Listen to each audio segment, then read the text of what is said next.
Gotta pop a Red Bull. Oh.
you know.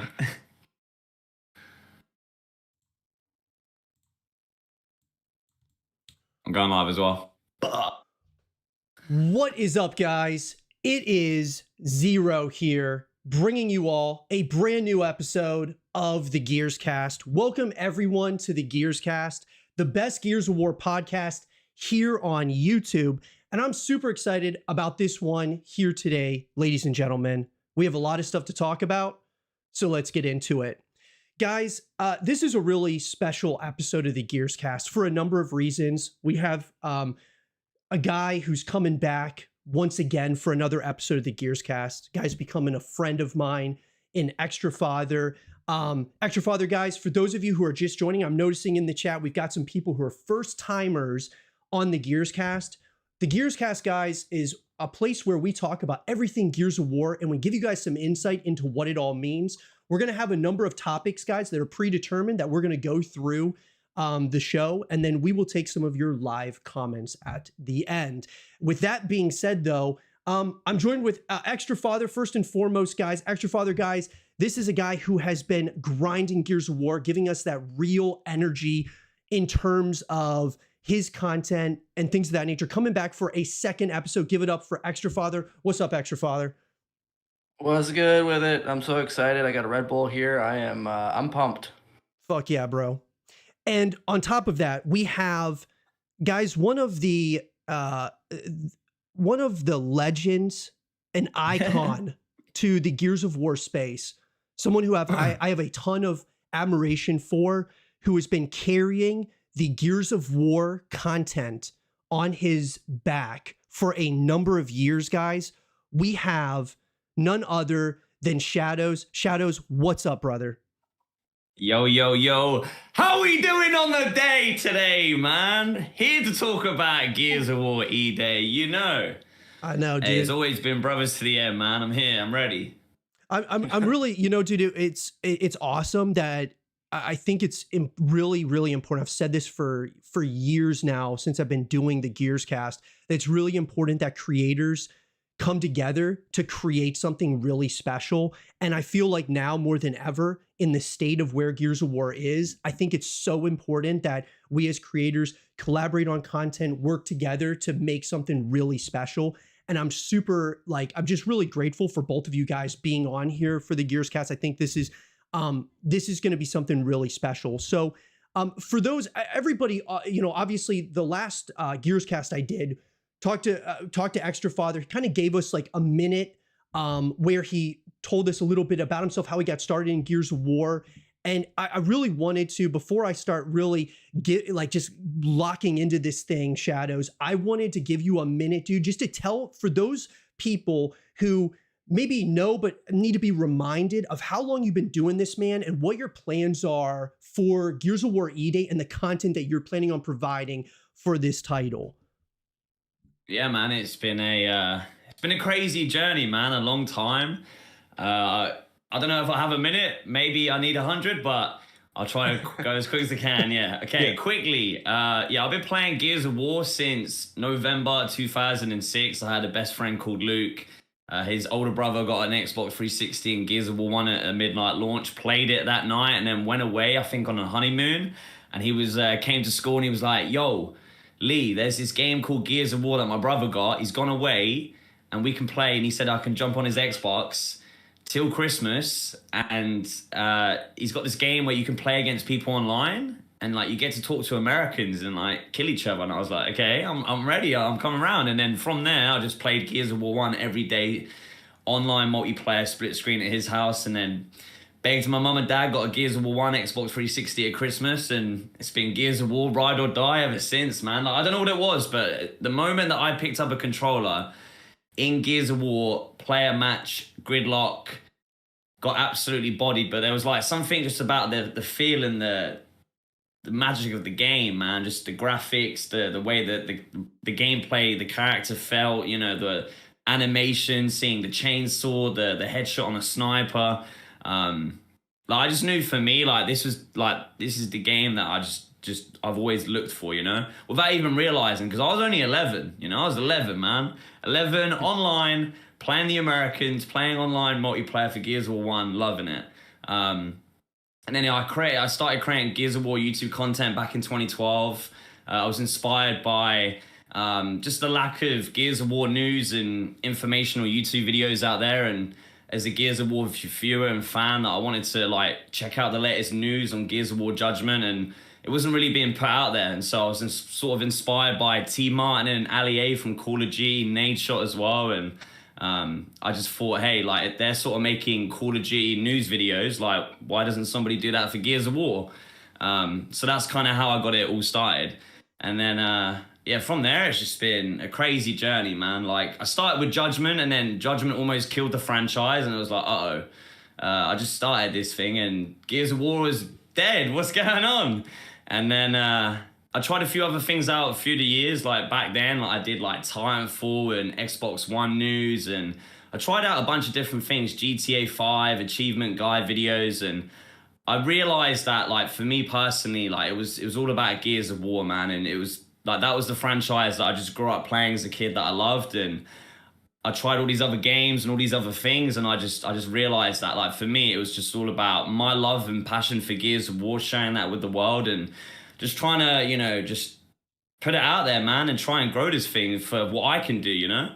And I started off with, you know, news and informational videos, and then from there it just grew, man. Got into, you know, gameplays and campaign walkthroughs, and then it got to a point when Microsoft purchased the Gears of War franchise in 2014, January 27th, and I knew that was when an opportunity was gonna become available again for like Gears of War content to potentially be a thing. Because if Microsoft have acquired the franchise, they've got, you know, at the time Black Tusk Studios, now the Coalition, that like the future of Gears of War is set for at least like a new game. And then obviously we got, you know, Ultimate Edition, and then Gears of War 4, and then Gears 5. We experienced a bit with Gears Pop, Gears Tactics. We got High Busters, and now we're waiting on Gears of War E-Day, man. So yeah, it's been a crazy journey, bro. It's been a long time. Like when I started, you know, you can go on my YouTube and go to oldest. Like you'll see me at like 17, you know, little boy, like just, you know, my mum and dad's house, sharing a bedroom with my younger brother, just,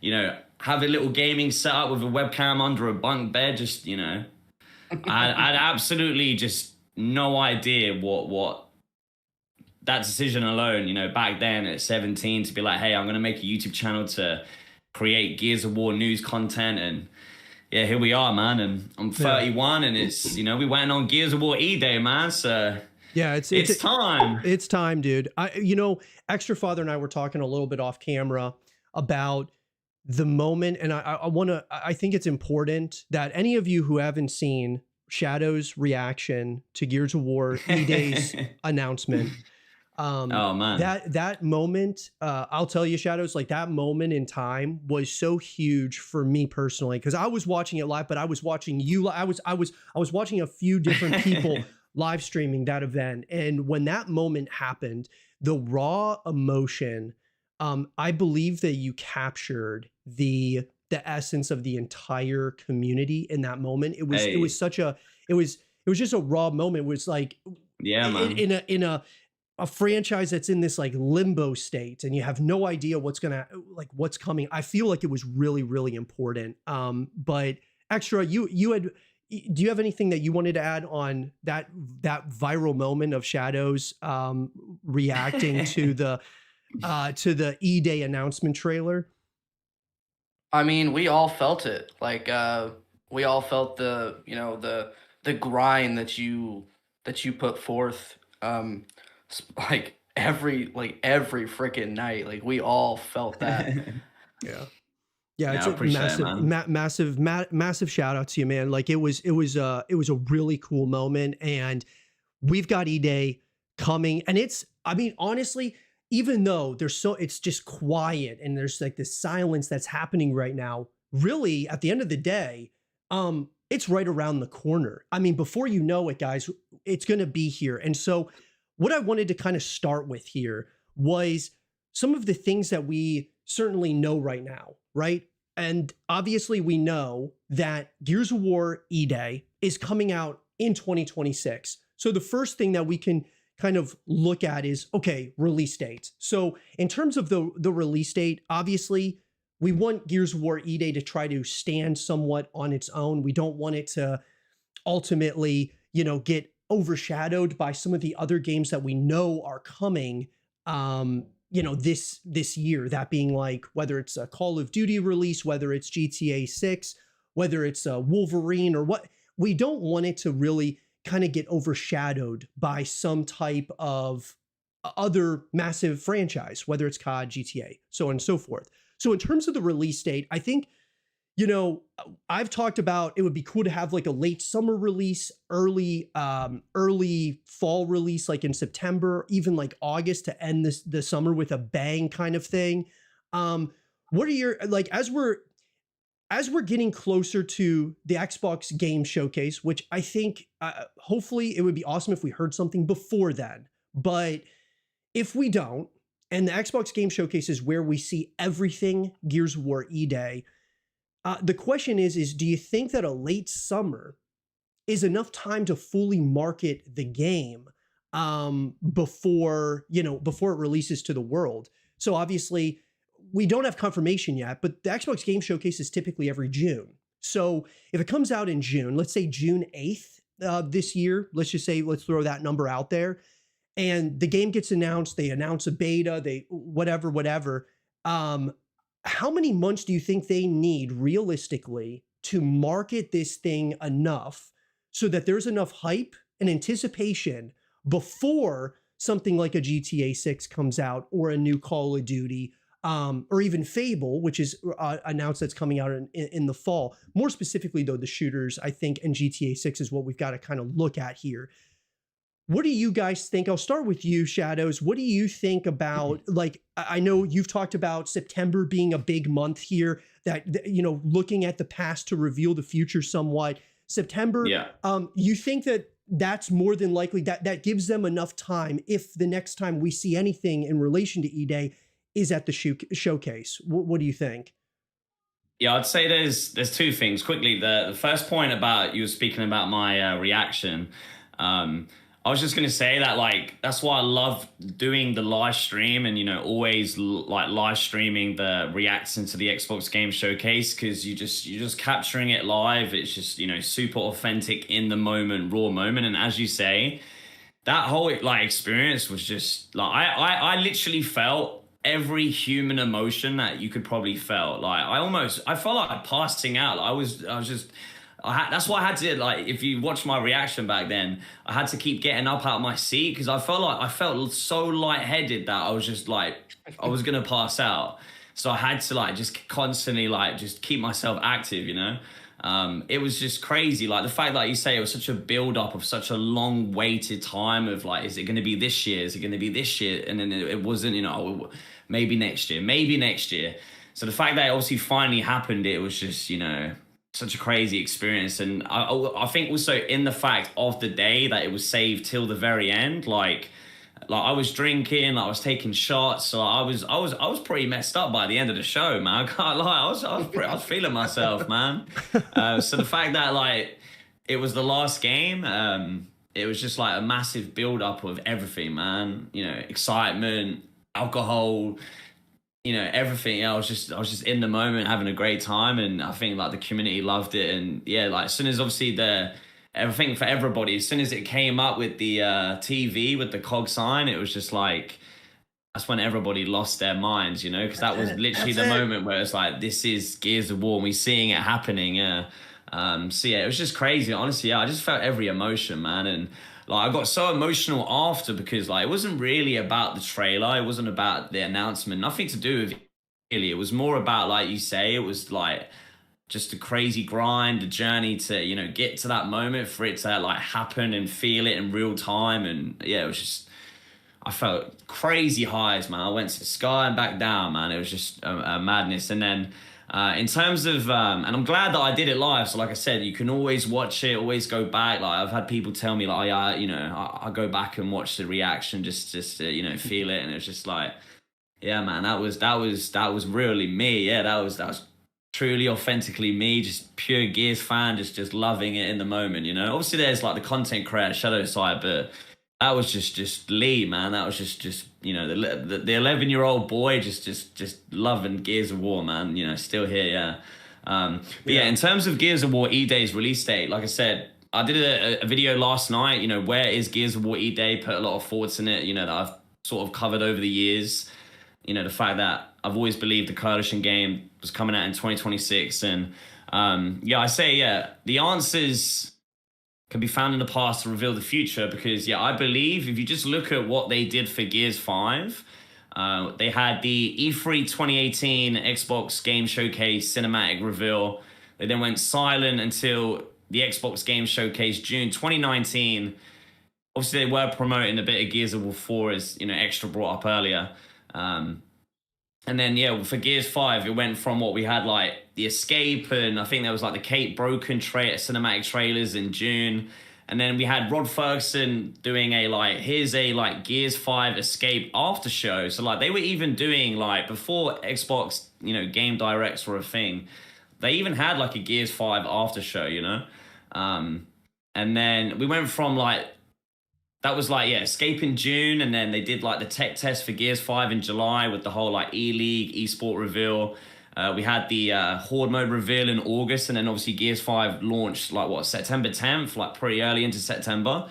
So like at this point, if we look at like the trajectory of what Gears 5 did compared to E-Day, we've had currently so far one trailer, just like Gears 5 did. And then in Gears 5's timeline, we were waiting on obviously the Xbox Game Showcase, and obviously being almost in April, it's kind of looking like the same situation. So I imagine if it is the same, are we also going to follow the same pathway of like, you know, a beta from multiplayer in July, Horde mode reveal in August, and yeah, the game release in September. So I'm just basing it just purely based off what they did last time for Gears 5, because we're so close and we're so similar to what they did for that game.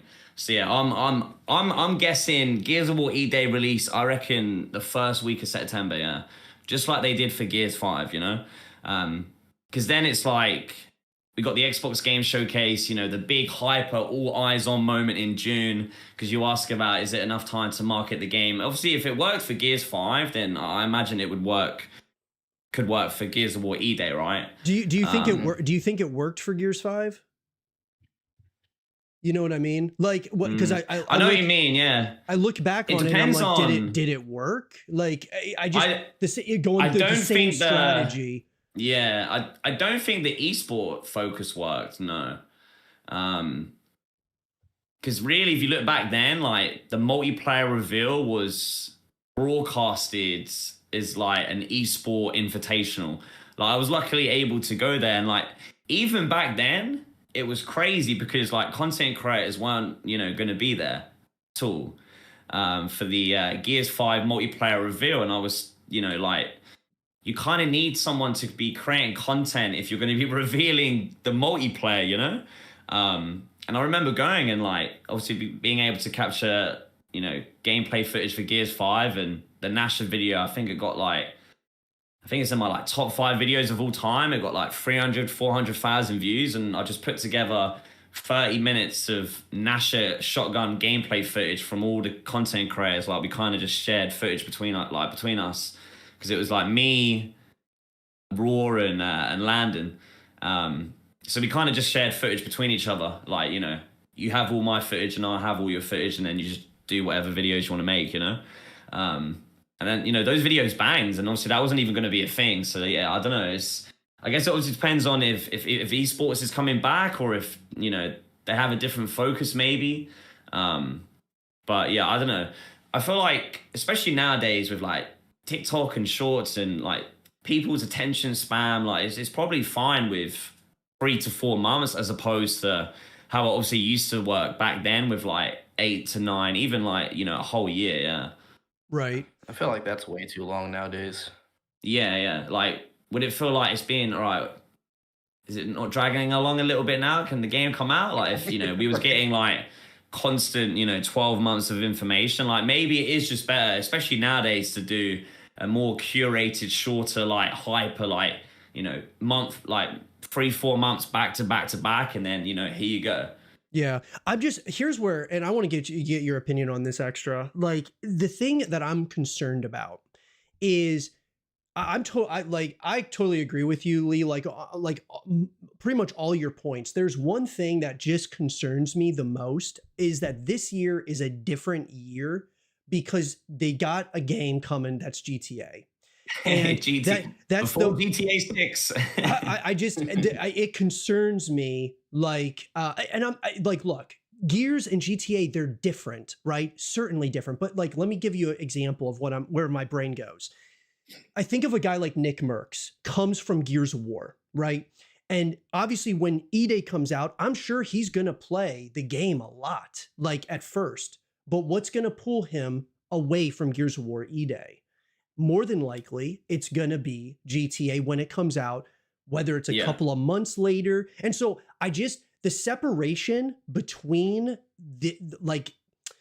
these games, I think, is really important this year, because we don't want to get kind of it all watered down where it's like, oh, there's so much hype for E-Day, and then all of a sudden it kind of dips off.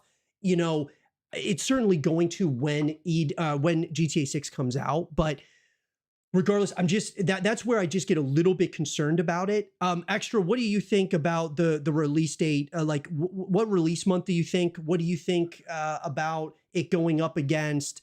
Not necessarily going up against GTA 6 or Call of Duty or Fable, but obviously it's going to go up against something. How far do you think it needs to stay away from GTA? Initially, I wanted it to be like an October release for Halloween and, that kind of spooky vibe. But after some thought, I do not want it that close to GTA, because only a month being apart, I mean, there's just not enough time to really grasp on to the multiplayer and all the things that the campaign delivers. So I think sometime like maybe the first 2 weeks of September would probably be the best bet for them. At least that amount of time would at least give people some time to grasp onto the game before GTA comes out. Yeah. What do you guys think are the chances that we're going to get something before the showcase? Do you think there's any chance? You think there's no chance? Do you think there's a small chance? Do you think that they just share like a screenshot, or they give us another campaign, like a campaign trailer? Or do you think this is everything, literally everything in terms of marketing, whether it's free marketing on social media, all of that is being put on hold until the showcase? And do you think that is a choice by the coalition, a choice by Xbox, a choice by both of them, or like the coalition wants to show us something, but they're just, for whatever reason, Xbox isn't letting them, or whatever the case might be? What do you think, Lee? I would say, like, there's always a possibility of hearing something, it doesn't take much effort to do a little tweet. No. But I guess it maybe comes down to, marketing, and like you said, there's always higher ups involved, right? Whether it's people at Xbox, even people at Microsoft, like there's, deadlines and, embargoes and stuff like that. So I guess from an outside perspective, it's, kind of hard to tell, what they want to do until they do it.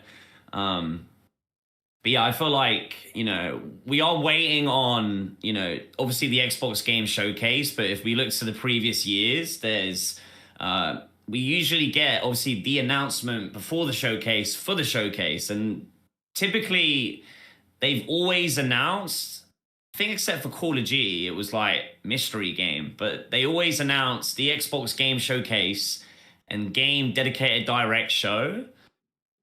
At least it used to be in May, and then last year was the first time ever the Xbox have announced it in April. So if you look at last year, or even if we just go through the years anyway, so like in 2023, it was announced in May for June, and it was the Starfield Direct, and then we had 2024, it was announced in May for June, and it was the Call of Duty Black Ops 6 Direct, and that was they didn't reveal it.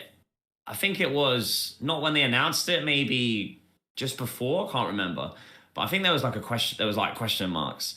And then I think last year was the first time that they've ever changed it. They've always announced, even when it was like E3 back then, it was always announced in May that they would be attending in June. And then when they like obviously switched over to their Xbox Game Showcase, they always used to announce it in May. But yeah, last year, the Xbox Game Showcase and Outer Worlds 2 Direct was announced on April 7th, 2 months before it took place on June 8th. So if Xbox were to repeat themselves as last year and just take that as what they're going to do this year, then we could be looking at as early as April 7th to 14th official announcement for the Xbox Game Showcase 2026, the day, and obviously to reveal what the game direct should be. So we're not really far from then. And then, I imagine if it were to be Gears of War and, the showcase was announced, like maybe between, showcase announcement and the showcase itself, maybe that window you could see something like that would be nice.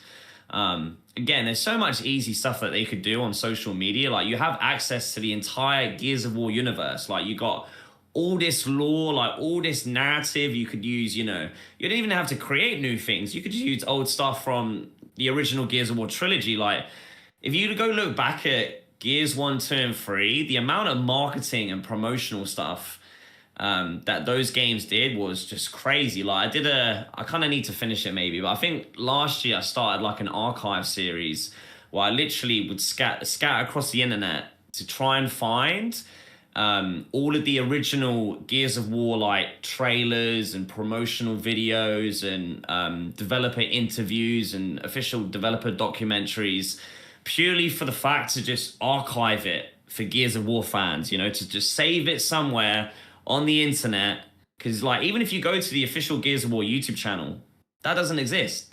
Everything got nuked. Like there's nothing on there, so like you can watch Mad World on my channel, but you can't watch it on the official channel. You can watch Rendevar with Death and all these other things. And I found like all of the original marketing for Gears of War 1 and 2. It's just so cool to see.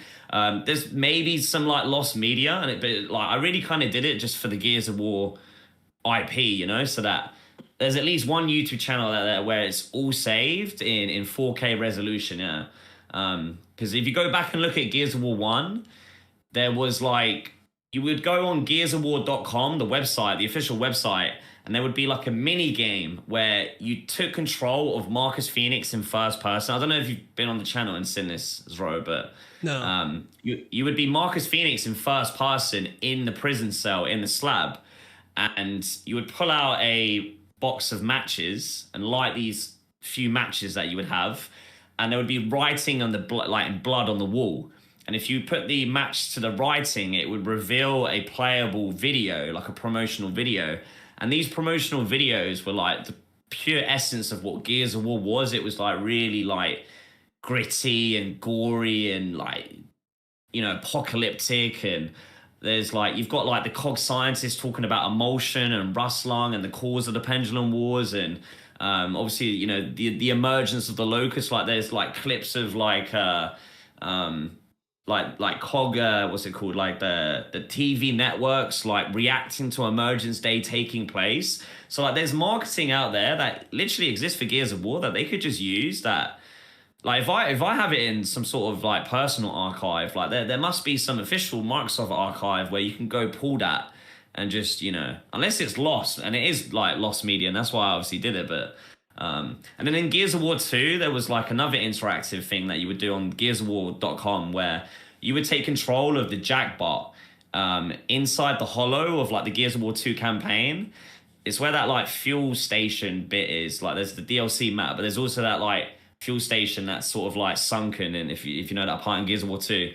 But you could like fly around this interactive level that they put on the website, and you could find like 50 different clues and lore collectibles that would have like things play. Like there would be like a payphone where like they had Gears fans send in like calls pretending to be like civilians on Emergence Day. And then they like selected like the top, 5 or 10 winners. And then like they would play in the maps. So like they had like humanity, like, honey, like there's something coming out of the ground. Like there's something in the backyard. And then it's like, wretch sounds, and it was just like crazy marketing, man. Like I think in Gears of War 3 they had something with like, they did like locust meat with like butchers, and I remember, I think Gears of War 2 last day, they had like COG tags scattered across the world, like in real life, where like Gears fans could go find these COG tags that would have like hidden codes that would unlock stuff for the community.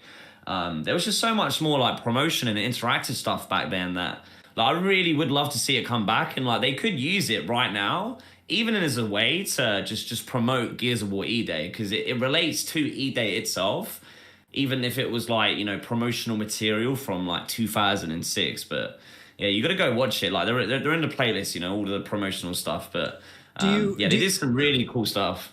Do you think it's okay? So we've, you know, Xtra Father and I, we've talked about this. There's been a lot of talk about this. The question is, and I'll start with you, Xtra, on this. The silence, is this do we believe that this is an Xbox issue, or is this a coalition issue? Because I hope like that.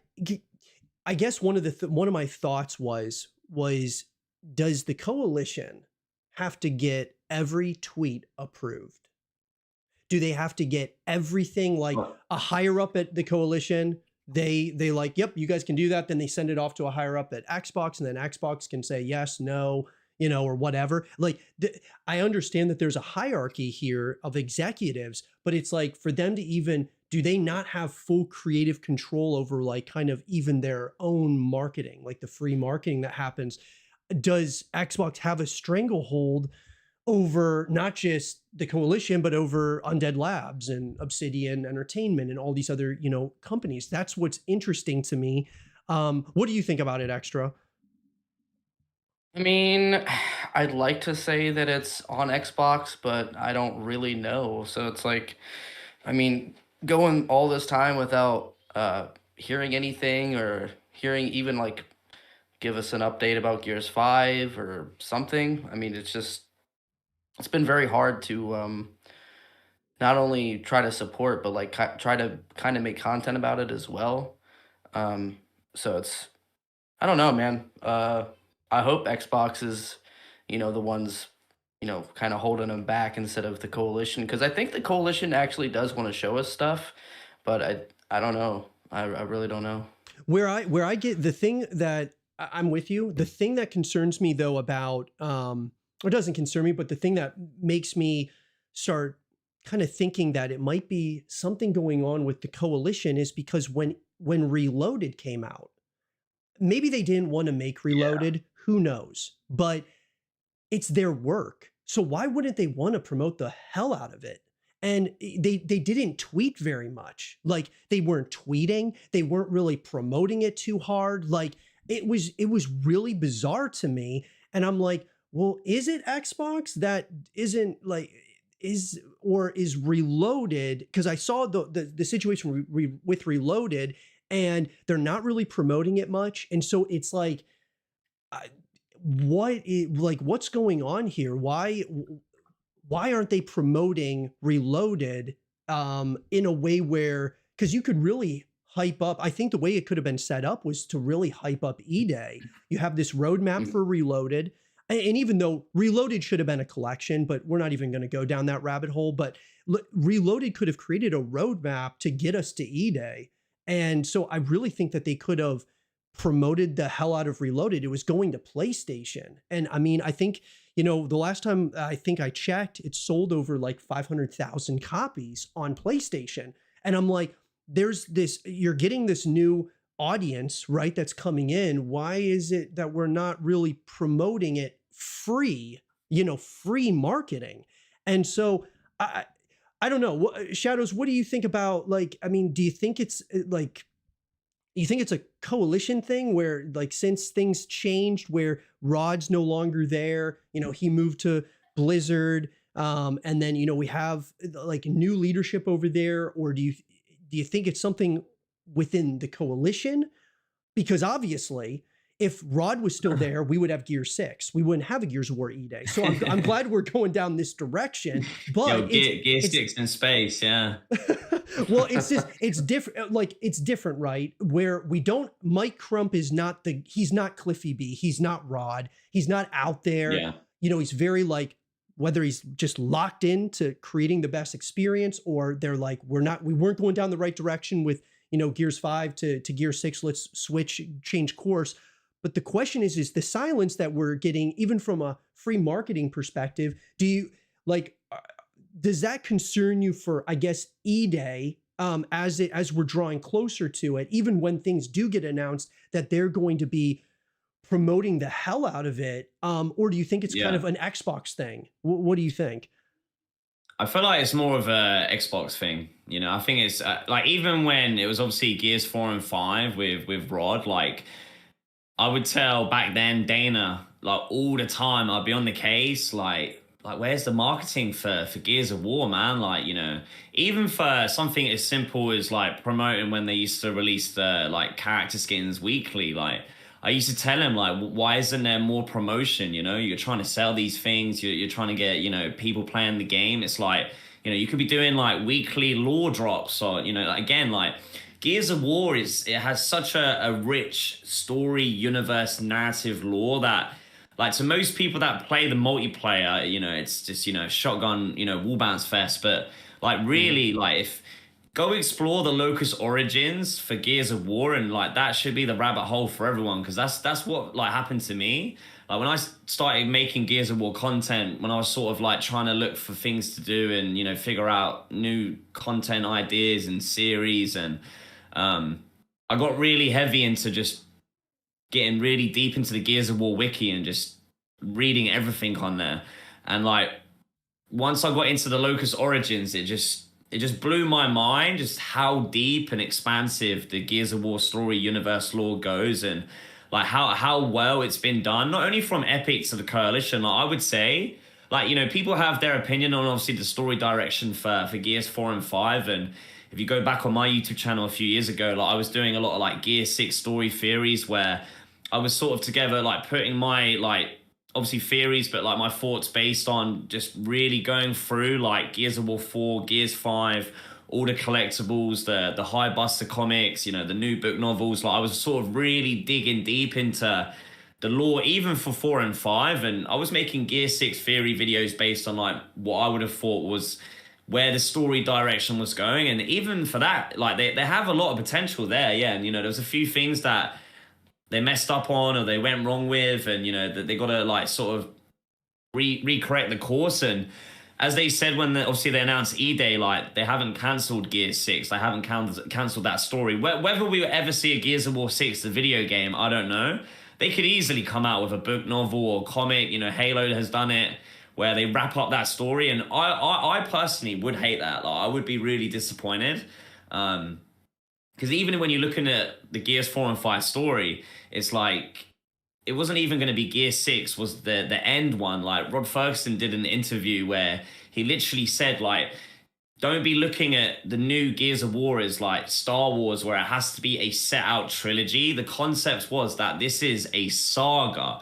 And the idea was that we've picked these young characters and we're going through the story narrative in almost real time, so that we can follow their journey from the very beginning until the very end in almost real time with no crazy time jumps. Because obviously when you go back to the original trilogy and you look at it, it's like they start the original trilogy 14 years into the war, and so there's already been like, they're in the last, like, the whole of the trilogy set in the last 3 years of that war. Whereas opposed with the new story direction, they wanted to sort of like obviously maybe start a new war, or re-emergence of a war, as you could say, but like follow it along in almost real time, so that we get that full story. Whether or not we ever see a Gears of War 6, I'm not too sure. Like, there's a lot of potential there. But then, yeah, again, even for E-Day, just like, you can use the story narrative lore to just market the game, market yourself, and it's just like, again, social media, content creators, like, I really wish there was I don't know if you remember back to like Halo 5, wasn't maybe the best Halo game, but they had this crazy marketing called Hunt the Truth, where like people had to, from the community, get involved in a way, content creation and like deciphering and like trying to break down like things that were put out by the Halo studio, where it was all like hidden, right? And you had to kind of figure it out as like puzzles and stuff like that. Like, we could get that for Gears of War. Like, you would just get the community talking, the community hunting stuff and content creators would have something to talk about, and then the audiences would then, watch the content and have more things to talk about.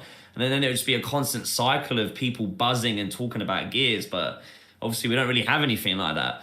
I just wish, I would say the easiest way to market Gears of War E-Day, even now, it would either be like using stuff from the past, but I think the theme should be like the concept of Emergence Day itself is like a global planetary invasion. So like if you imagine that happening in real life, like where you're at and where I'm at, we wouldn't really know what's going on in our cities because, monsters are invading, right? And we're so concentrated on surviving the night and surviving here that I wouldn't be thinking about what's going on in America. And if you're getting attacked by a locust, like I'm not trying to not get killed myself by a Brumac or Berserker pulls me apart. Like, I don't know what's going to happen, So if you apply that to, marketing for Emergence Day, it would be the idea concept of the Gears of War E-Day video game. Yes, it takes place in the city of Kelowna, but as we know from the Rise of Rome comics in Janamon, that wasn't the first battle, like the first initial attack by the Locust on Emergence Day. So they must have gone in like a domino effect, right? And so you could have the marketing in a way like play out what's happening around Planet Sarah on Emergence Day, but in like the other locations. So, civilians seeing things, and, you could have like a traffic camera, like capturing locusts coming out from underground, and news reporters like breaking news, like something is happening in this city. And you could tie that into the marketing and obviously then tie it into the game where we get to hear about the stories of Emergence Day as it's sort of happening in the very first moments. Obviously then leading into the moment it happens in Gears of War E-Day, the video game. That would just be an easy way to market it, If that'd be really cool if they showcase it happening in different parts of the world. Yeah. That'd be really cool. Yeah, I mean, I think that kind of makes me think of like what some of the marketing they did for like Stranger Things. You guys remember that? They had like the upside down was coming into the real world and stuff. And so yeah, exactly. Some interesting, it's interesting concepts for sure. What I want to do is let's talk about one of the things that we're assuming is coming, right? And obviously, more than likely, we're not going to hear about this until the showcase, would be a Gears of War E-Day beta. And you know what? Before I even get to the beta, one of the things I wanted, to your point, Shadowz, what I wanted to say is something I think would be really important too, is, Xtra Father and I, we talked about, one of the games that did an incredible job in one of the best comebacks I've seen for a first-person shooter was Battlefield 6. And one of the things that they did was they flew out a bunch of creators to like a warehouse and they all played the game early and the buzz started to like build slow. Like it was like, dude, this is going to be big. And Battlefield, like DICE and all these guys, Battlefield Studios as a whole, they really locked in on listening to creator player feedback, and they made a really good Battlefield title. I mean, Battlefield's back. There's like no question about it. Now they've over the last couple of weeks, they've made some decisions that with some of their skins and things of that nature. But when they first started and they launched Battlefield 6, they really leaned into who they were as a franchise so much, like that boots on the ground warfare feel. And we saw what happened last year.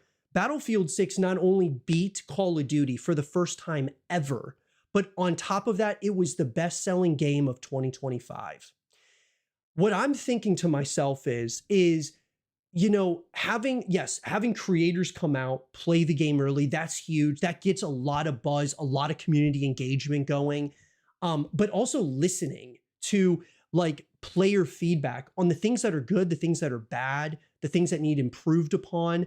I think that could be very huge here for E-Day. Like having a multitude of creators going out there, multitude of pro players going out there. If there is an esports idea that's kind of mulling in their mind at some point down the road, I don't know if it's something that they should do immediately. Like let's bring Gears back first, then esports would be a great addition later on. Certainly, because I mean, dude, the amount of content that we could create around the esports scene would be incredible. But but I think that it's got to be like, let's really like fine tune this thing right now. My thought is though, is like, I love the idea of like all of the marketing where, you know, they're showing different things across different parts of the world. That would be incredible. But I also think like having a way for, yeah, bringing out like creators, playing the game early, getting the buzz and the hype going well before the game comes out. And it kind of leads me into the beta, because the question is certainly, I mean, like you have been saying, you know, looking at the past to reveal the future. One of the things I'm wondering though is, could we see the beta get announced at the showcase and then release that same day? And it's been something I've been kind of thinking about, like that could really just, I think the entire community would absolutely go haywire if they showed off, obviously, all three major components of E-Day, showing the campaign, showing the multiplayer, showing off the co-op modes.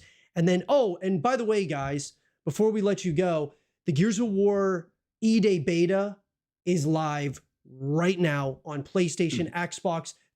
I mean, bro, like the entire community goes absolutely crazy. Massive W. It would be unbelievable if they did something like this now.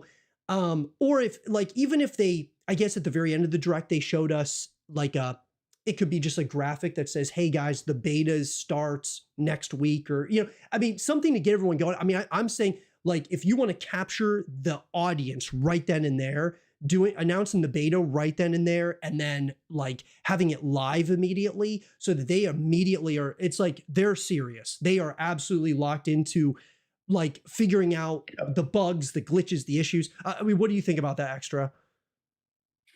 Well, I mean, all of us creators want a beta right after that. Like that would be so freaking awesome after all this time with nothing to really go off of. What do you think realistically will happen though? Do you think that they would do something like that, or do you think it'd be shortly after? Oh man, like,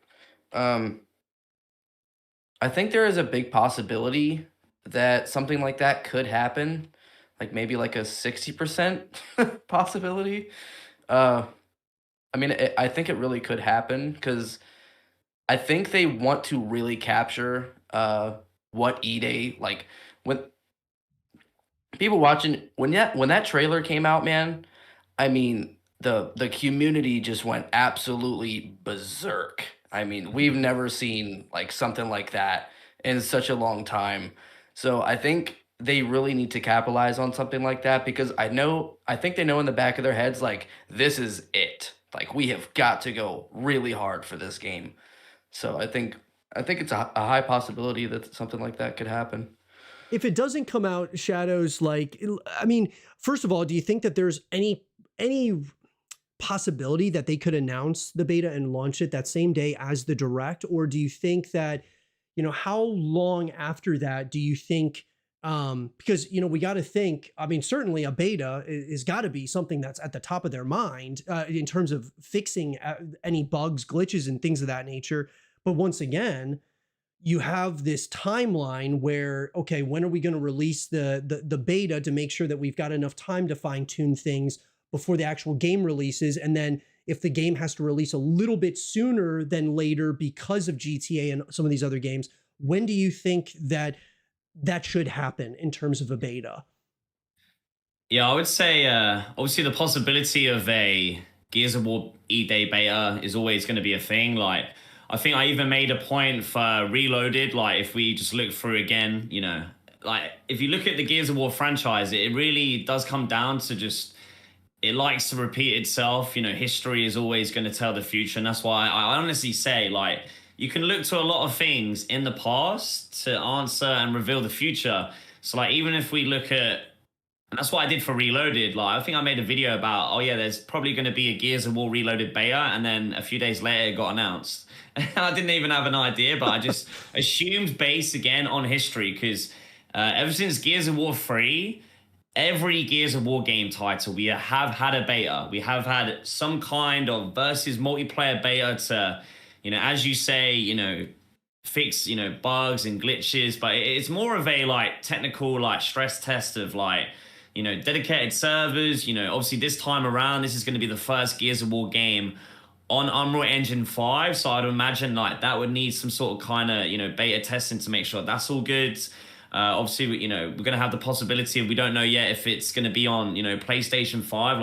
I would imagine so.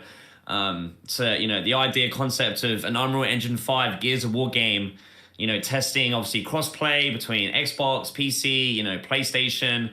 So there's always obviously, you know, such good reasons to do a Gears of War E-Day beta. Again, like I said in my video last night, if we were to look at the Gears 5 marketing strategy plan, the Gears 5, you know, they had their Gears 5, it was called a tech test back then, but I just call it beta. The Gears 5 beta, you know, was in July. So if we look at what Gears 5 did, they had the June showcase, you know, they committed and dedicated that to Escape, which, you know, back then, even, well, still to this day, I think was the wrong thing to do. And then you know, they had their, you know, beta in July. So if Gears of War E-Day were to do that as well, then, you know, it's not like we haven't had that before. I would say as well, like, I feel like this time around, it's super important about how they market the game and the way that they choose on when to do things and in what order. So for me personally, as much as I would love to hear about a beta and a beta announcement, I don't think the return of Gears of War at the showcase should focus on multiplayer. I believe that the focus should be the campaign story. Absolutely. If you look back traditionally to the way that, especially the original Gears of War games used to market themselves, when it was E3 with Cliff and Rod and stuff, you know, they would go on stage and do it live. The year the game comes out, we would always get a live campaign gameplay on stage demo where they would go on stage with the controller and they would sit there and play it live. You know, Cliff Bleszinski did it at Gears of War 1 back in E3 2005. He played through the escaping the slab sequence at the beginning of the game. Gears of War 2 did a live, again, stage demo where they played through that bit where you're going through, I think it's when you get back to Jacinto and you're sort of trying to, you know, get through the city and you get the Hammer of Dawn and then you've got to move the crane to, you know, lower the thing down, that part, that section, and you get in the skyscraper that like falls down before you get on the Brumac. That was the live like campaign demo for Gears of War 2, and then Gears of War 3 was when you're outside Anvil Gate, and you know, with Hoffman, and they blow the truck over with the digger launcher, and you know, Anya's like, Marcus, get up, and he's like, whoa, what's going on? So you know, traditionally, especially the original trilogy, like they've usually always rather done a campaign gameplay demo. So like that's what I would want to see. I would want to see a return to that, because obviously for Gears 5, like focusing on Escape was such a bad move for Gears 5. Like really, if you're going to do especially a mainline Gears of War game, the opening should be campaign. And obviously with Gears of War E-Day, like we haven't seen gameplay yet. So really the focus should be campaign gameplay. Like show me the game, show me about the campaign. Like I want to hear about the story. Like I've seen a cinematic trailer for the story, so let me see some gameplay, right? And obviously, you know, get into the theme of the game and, you know, the aesthetics and, you know, everything that like I just want to be sold on. This is what Gears of War E-Day is, and I feel like the best way to do that would be to obviously show off, you know, we've got to see gameplay, and I feel like to do it through the campaign. And maybe that be the central point that you at least start the marketing on, because if we include, you know, trying to do that maybe, and as well, like if you want to get a beta announcement in there, like it might just be a bit too much at once, because, you know, we've been waiting for this moment for such a long time. So it's like, I feel like they really need to be smart and pick and choose when to, you know, talk about, because there's obviously multiple sections to the game.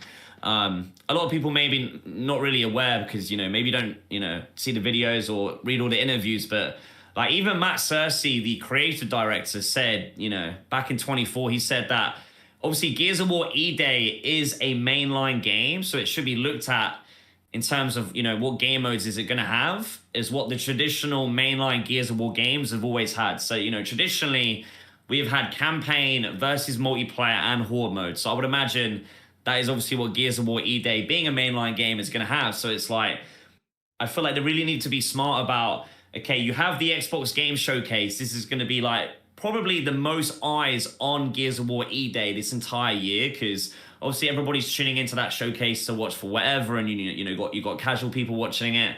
Like, obviously people aren't always going to keep up to date with if the Coalition, if you remember what they did in Gears 5, they used to drop like blog posts and, you go to the official website and stuff like that. Not everybody's going to do that. So the Xbox Game Showcase is obviously where going to be like the most eyes on showing something for Gears of War E-Day. And so they really have to be smart about what that specific thing is.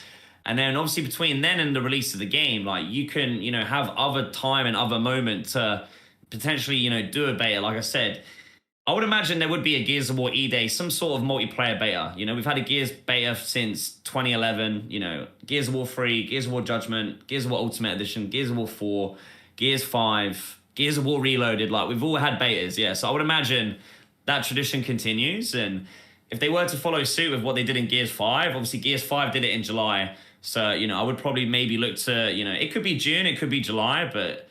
and obviously it has to be a certain amount of time before the game releases to obviously get any potential, beta feedback, criticism, obviously on board for the developers to try and implement into the game based on obviously the community's reaction and what the community say. But yeah, I feel like for the Xbox Game Showcase, I would rather it focus on the E-Day campaign and like show me the gameplay, like show me the game, show me the story, explain the game, show me the gameplay and then explain it, explain the story to me, explain the gameplay, like open up E-Day, open the door, right? And before you show me each individual room, like I kind of need like to see the overall house first, Okay.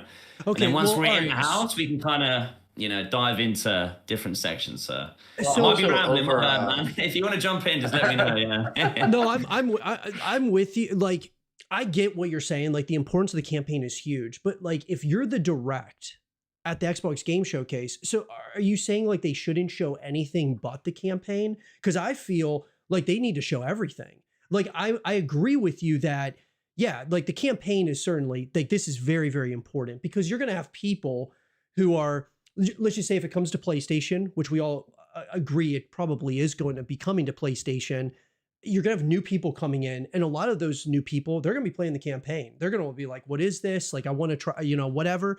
But if they don't show everything and you're the direct of the showcase, because like, think of it like this, bro. At the showcase, they're going to show the new Call of Duty more than likely, Modern Warfare 4. What they're going to show though for that is all it's going to be is like a campaign, trailer. It's not going to be anything else. A month later, they're probably going to release the multiplayer reveal. And then, a couple weeks after that, the beta, they'll show the co-op modes and stuff. But if we are the direct, bro, they got to, I feel like, they got to be tactical about it. I agree with you, but like, bro, we're the only game that's coming out this year from Xbox that we haven't gotten, we've gotten one trailer years ago. And so to me, I'm like, dude, you got to show us like everything that it encompasses, I feel, to like, you have your main, the main thing, obviously the campaign, but I feel like it would just, I don't know. I feel like, don't you feel like it would be a missed opportunity? How long is the direct anyways? Is it like 30 minutes, 45 minutes? No, I think it's 45 to 60 minutes usually, I think. Yeah, I think the Outer Worlds is going to be like, or the Outer Worlds 2, I think was about an hour direct. Yeah. So I'm just saying like, if it's only the campaign, you know what I'm saying? Like and there's so much more to it. I feel like, because it's been so long and it's like, if you go to, I know you watched the video, but like, that's why I included those quotes at the end. And, I'll quickly bring them up right now because I feel like they're by far the most important quotes that the Coalition have put out there. So, the fact that they've said everything that happens in E-Day will shape the future of the Gears of War for the better. We think it has the potential to be one of the best stories in the Gears franchise and certainly the most heart and emotion when you're looking at Marcus and Dom. and the origin of the brotherhood that they forge in this game. This is our most ambitious game yet, entirely built from scratch in UE5. Even though this is a return to our roots with Marcus and Dom facing the Locust for the first time, we wanted to build a game that feels like Gears but plays like new. E-Day is a celebration of both the past and what's to come in the future. So like, I feel like, especially that last quote, we wanted to build a game that feels like Gears but plays like new. Like, I feel like that is probably by far the most important quote to describe what the expectation should be for E-Days. So like, really, they have built this game entirely new from scratch. So like, I would imagine that everything in the game is new, you know? The way you move, the way you shoot, the way things look, the way weapons work, you know? Like, everything is sounding like it's been entirely built in UE5, because the Gears of War franchise in the past would take the old game, port it, and then build upon it. Whereas it's sounding like E-Day is entirely new in UE5. So I feel like it's at a point where I think I might have lost my point. No, I get what I get what you're saying, dude. I totally I understand. I feel do you okay? Oh, that was it. I remember it quickly, yeah. Before I go to extra quickly, that was it, yeah. I feel like there's, based on those quotes alone, there's enough substance for them to get into and explain for us to at least start the marketing of the game, you know? Even if it was limited to campaign and like gameplay, because really, like, you could probably do 60 minutes just talking about what the gameplay could be, you know? Like, we've decided to do this with, you know, anything, right? Movement, you know, other mechanics, shooting, weapons, you know, different features. Like, they could probably do 60 minutes of that. So, like, you think about, like, story stuff and then, you know, getting into gameplay. I feel like that, you know, if you have the beta and multiplayer stuff in horde mode and everything in there, it's kind of, I'm so overwhelmed. Like, let me sort of like taking, you know, slices at a time, so I can sort of, you know, digest what you're giving me, and then I can, you know, think about it first, see how I feel, and then I can move on to the next thing.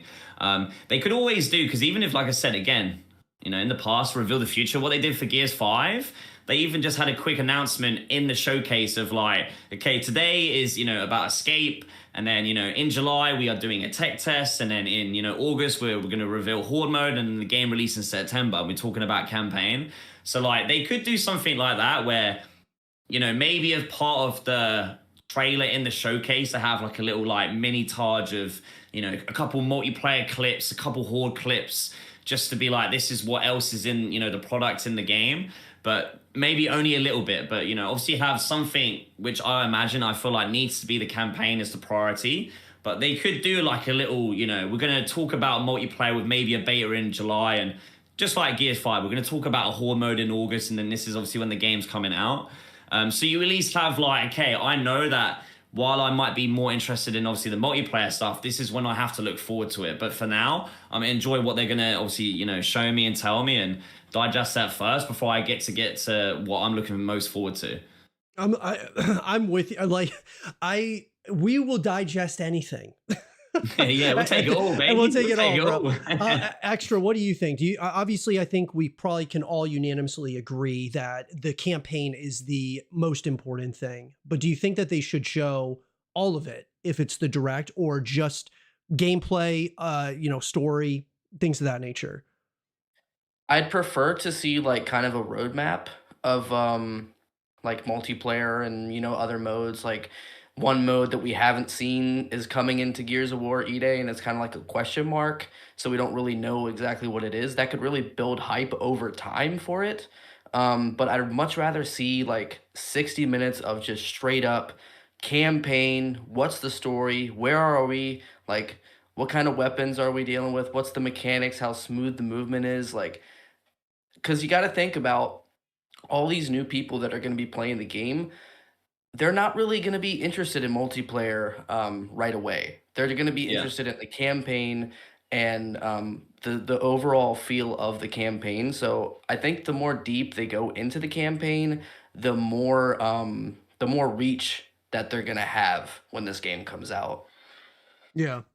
No, well, speaking in regard to the campaign, you know, one of the things I wanted to pick your guys' brains about is we talked about this a little bit on the last episode of the Gears Cast, Shadowz. We talked about how where the campaign, like how they set this campaign up, because obviously we're talking the city of Kelowna over several nights. The question is, though, is where do we, like, do you think that they're setting the franchise up? Because, you know, they've been talking about how they're changing Gears of War, like, for the better in a number of ways here with E-Day. Do you think that they're going to continue? Like, do you think that this is a game that ends off somewhere near Gears of War 1? Do you think it's something where they leave it open-ended, where it's like, you know, they could continue some way or another? Because, I mean, I don't believe that they're going to go from Gears of War E-Day to Gear 6. You know, I think they're kind of changing course, I think, a little bit here. Where do you think this story, just in terms of theories, we're kind of just speaking like fan theories here. Where do you think they're going to end off the story for E-Day? Do you think it's something that gets ended off somewhere near, I mean, we're talking Gears of War 1 or somewhere totally different? What do you think? Me? Yeah. All right, sweet. So they've already confirmed a few of those details that they've already confirmed it's going to be about 4 days, you know, in the first week of the war. So obviously Gears of War 1 doesn't happen for another 14 years. So by the end of Gears of War E-Day's campaign, it will still be the first week of the war. So they've already confirmed that. They've already said that it's going to be. I think there was an interview in 2024, like there was the New Games Radar Plus interview quite recently that reaffirmed like the timeline, but they actually announced that back in 2024 in one of the old interviews. They said the game takes place just before, obviously during Emergence Day. Like obviously there's a big focus of the game is obviously Emergence Day as it's happening in real time, and then a couple days aftermath. So we'll at least get to, you know, see how like the planet of Sarah was, you know, in peace.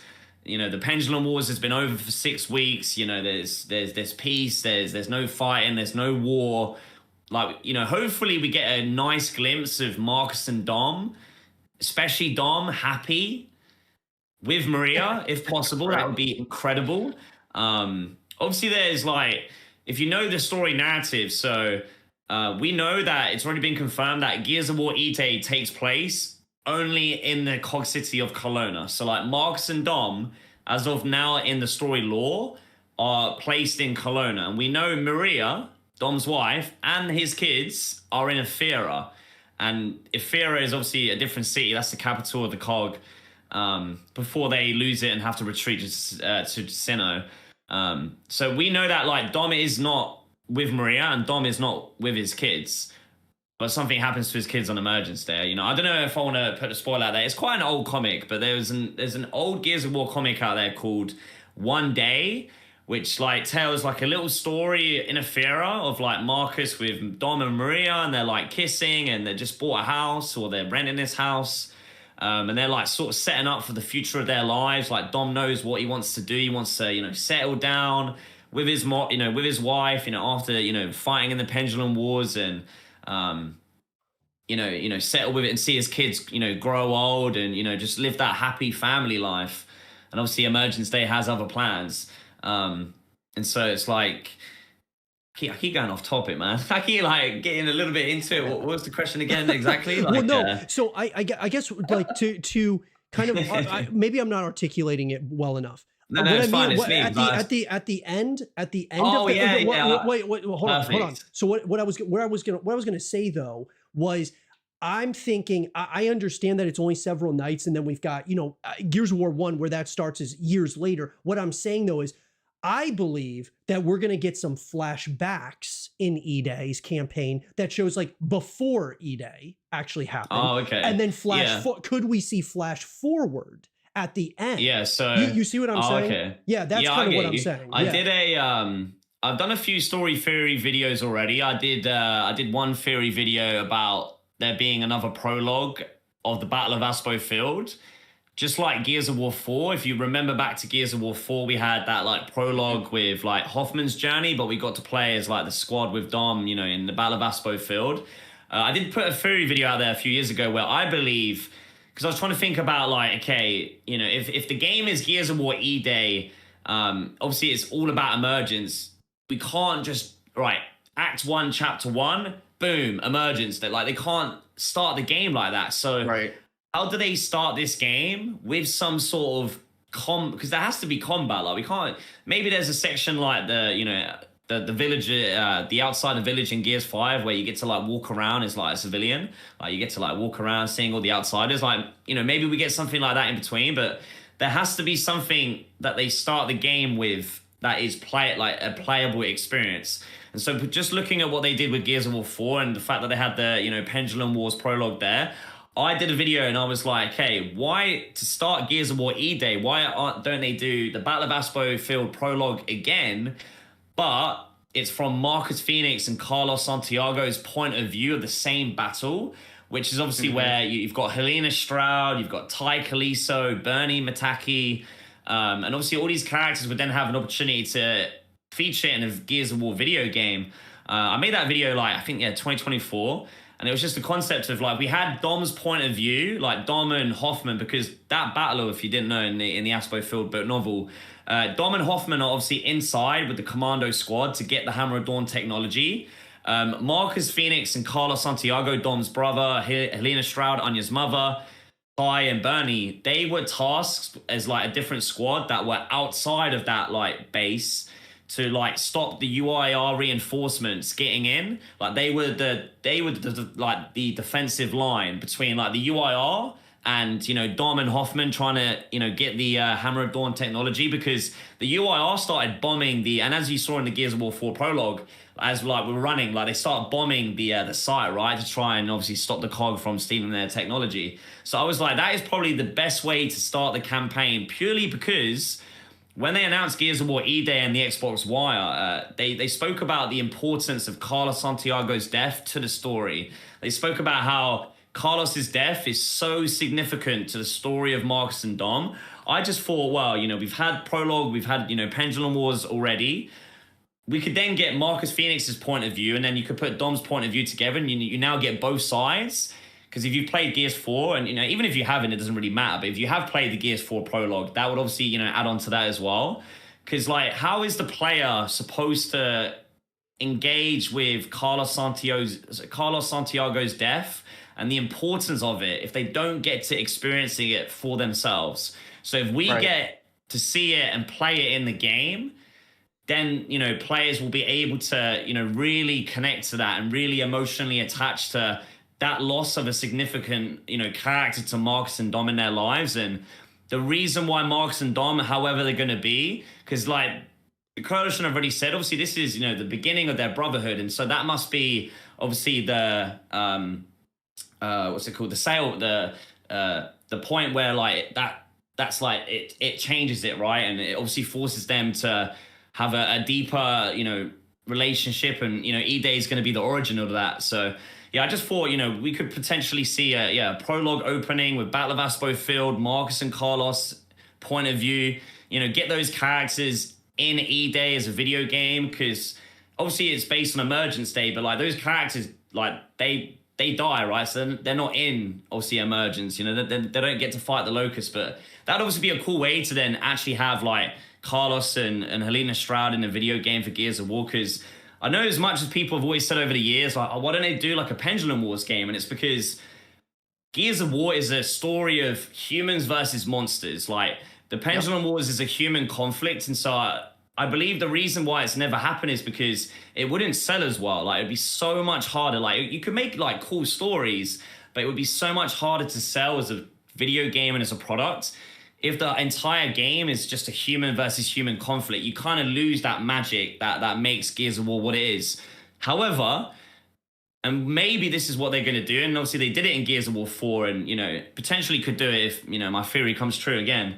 I think the most important way to incorporate the Pendulum Wars, because it does have, like, substance and potential in the games, is by, like, taking stories in the Locust War and how you could potentially take stories from the Pendulum Wars and like relate them to each other.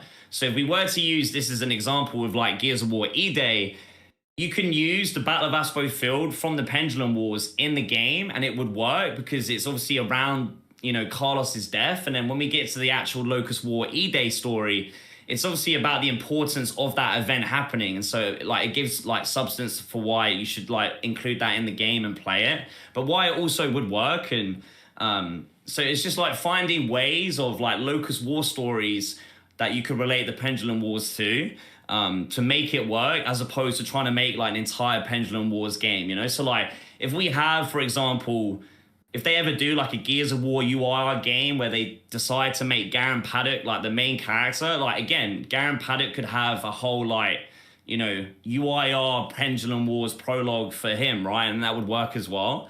To answer your question, that was obviously at the beginning, and that's how I feel maybe they're going to start off Emergence Day, because you can't start diving straight into the Locust Horde, coming out the ground. How does Gears of War E-Day end? Yeah, that... Like I literally thought about it, I think the last couple of streams, because they've, like I said, they've already confirmed that it's going to be like about four-ish days, just before. So if the just before is, potentially a Pendulum Wars prologue, that would be incredible. Obviously the day of emergence as the event is happening, because typically like Gears of War games have only like followed around like 24-hour periods. Like Gears of War 4 was set over a day. Gears 5 had, a little bit of time jumping.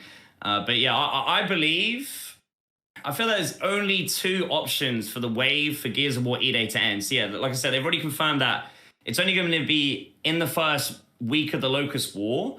So that's obviously leaving the ending to be, a massive cliffhanger, easy way to set up a potential, trilogy. You could even do like an anthology series.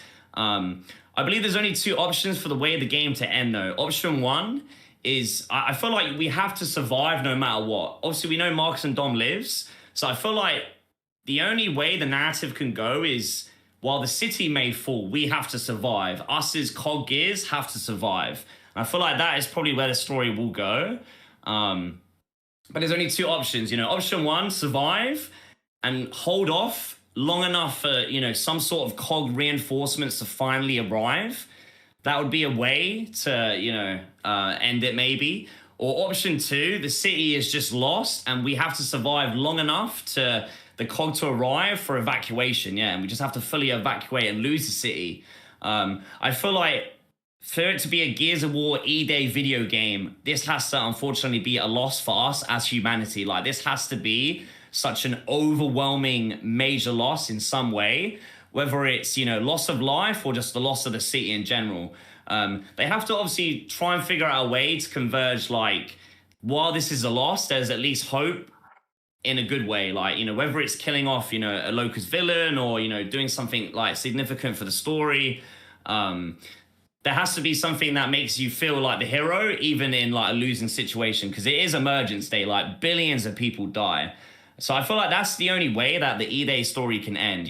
We know it's going to, only take place in the first few days of the war. So there isn't going to be like any major time jumps, nothing related to, Gears of War 1. And I think that's how the game ends. And then you asked me about, I feel like the future of the Gears of War franchise has been, or I feel like that the cards have already been shown on what potentially could happen just with Reloaded and E-Day as game products. Because as you say, we can't go to Gears of War 6 next, right, after E-Day at all. And especially with like PlayStation being included, like you now have to consider PlayStation as a player at the table for every Gears of War decision, especially major decision like that. So I believe the future of the Gears of War franchise is to do, you can easily do at least a trilogy with E-Day. Like E-Day be game one and two more games after that, yeah. And I believe the final game is going to be Gears of War Aethera. And that's the Battle of Aethera. That's like the final Locust battle that gets Marcus sent to prison. That is what I believe will be the finale. If they were to do a trilogy of games, that's what I feel like. Well, that would be the finale regardless of whatever they're going to do. And what's crazy is like, back in Gears of War 3 under Epic Games, they were working on an Aethera campaign DLC where like they were trying to figure out a way to do like a campaign DLC on that battle. But I believe now where we're at with, obviously E-Day coming out, you have the possibility of doing like at least a trilogy or even more, but ending with the Battle of Aethera and then like players going on that journey from Emergence Day with Marcus and Dom all the way through those 10 years of the Locust War to then figure out why he was sent to prison, which then obviously opens up and Reloaded.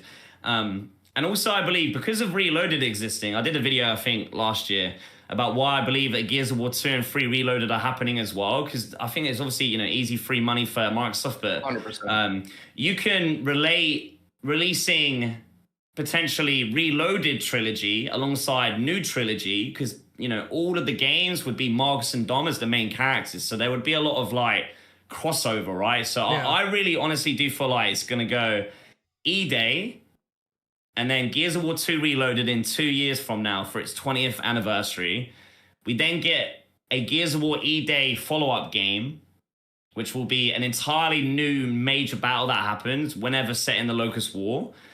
And then, that could probably maybe come out by... Because I feel like hopefully we don't have to ever wait 7 years again. So, it would be obviously nice to get back to, 3 years. But, even if it was 4 years, maybe there could be an E-Day sequel by 2029, 2030. And then obviously you have the 20th anniversary for Gears of War 3 in 2031. And then I feel like at that point, you then do... Well, you have to do 4 and 5 as well in some sort of way. But because of obviously PlayStation being a part of the Gears of War community now, and it sort of factors into that if you just take yourself out from your Gears of War experience and put yourself into a new PlayStation gamer that just got a PlayStation 5, maybe for Christmas just gone, with Gears of War Reloaded as their first Gears of War experience, they then follow that up with Gears of War E-Day. If they're the only Gears of War games I play, or I've played as a PlayStation player, I've experienced the Gears of War 1 story and the E-Day story, and both of those games sort of connect. They're both, Marcus and Dom as main characters. Even though E-Day takes place before, it doesn't really matter if you played Reloaded first and then go backwards to E-Day. If you pick up E-Day next year and then go, all right, cool, I love this game, I love these characters, I love this story, I can now go forward and go play Gears of War Reloaded. It doesn't really matter which way you go.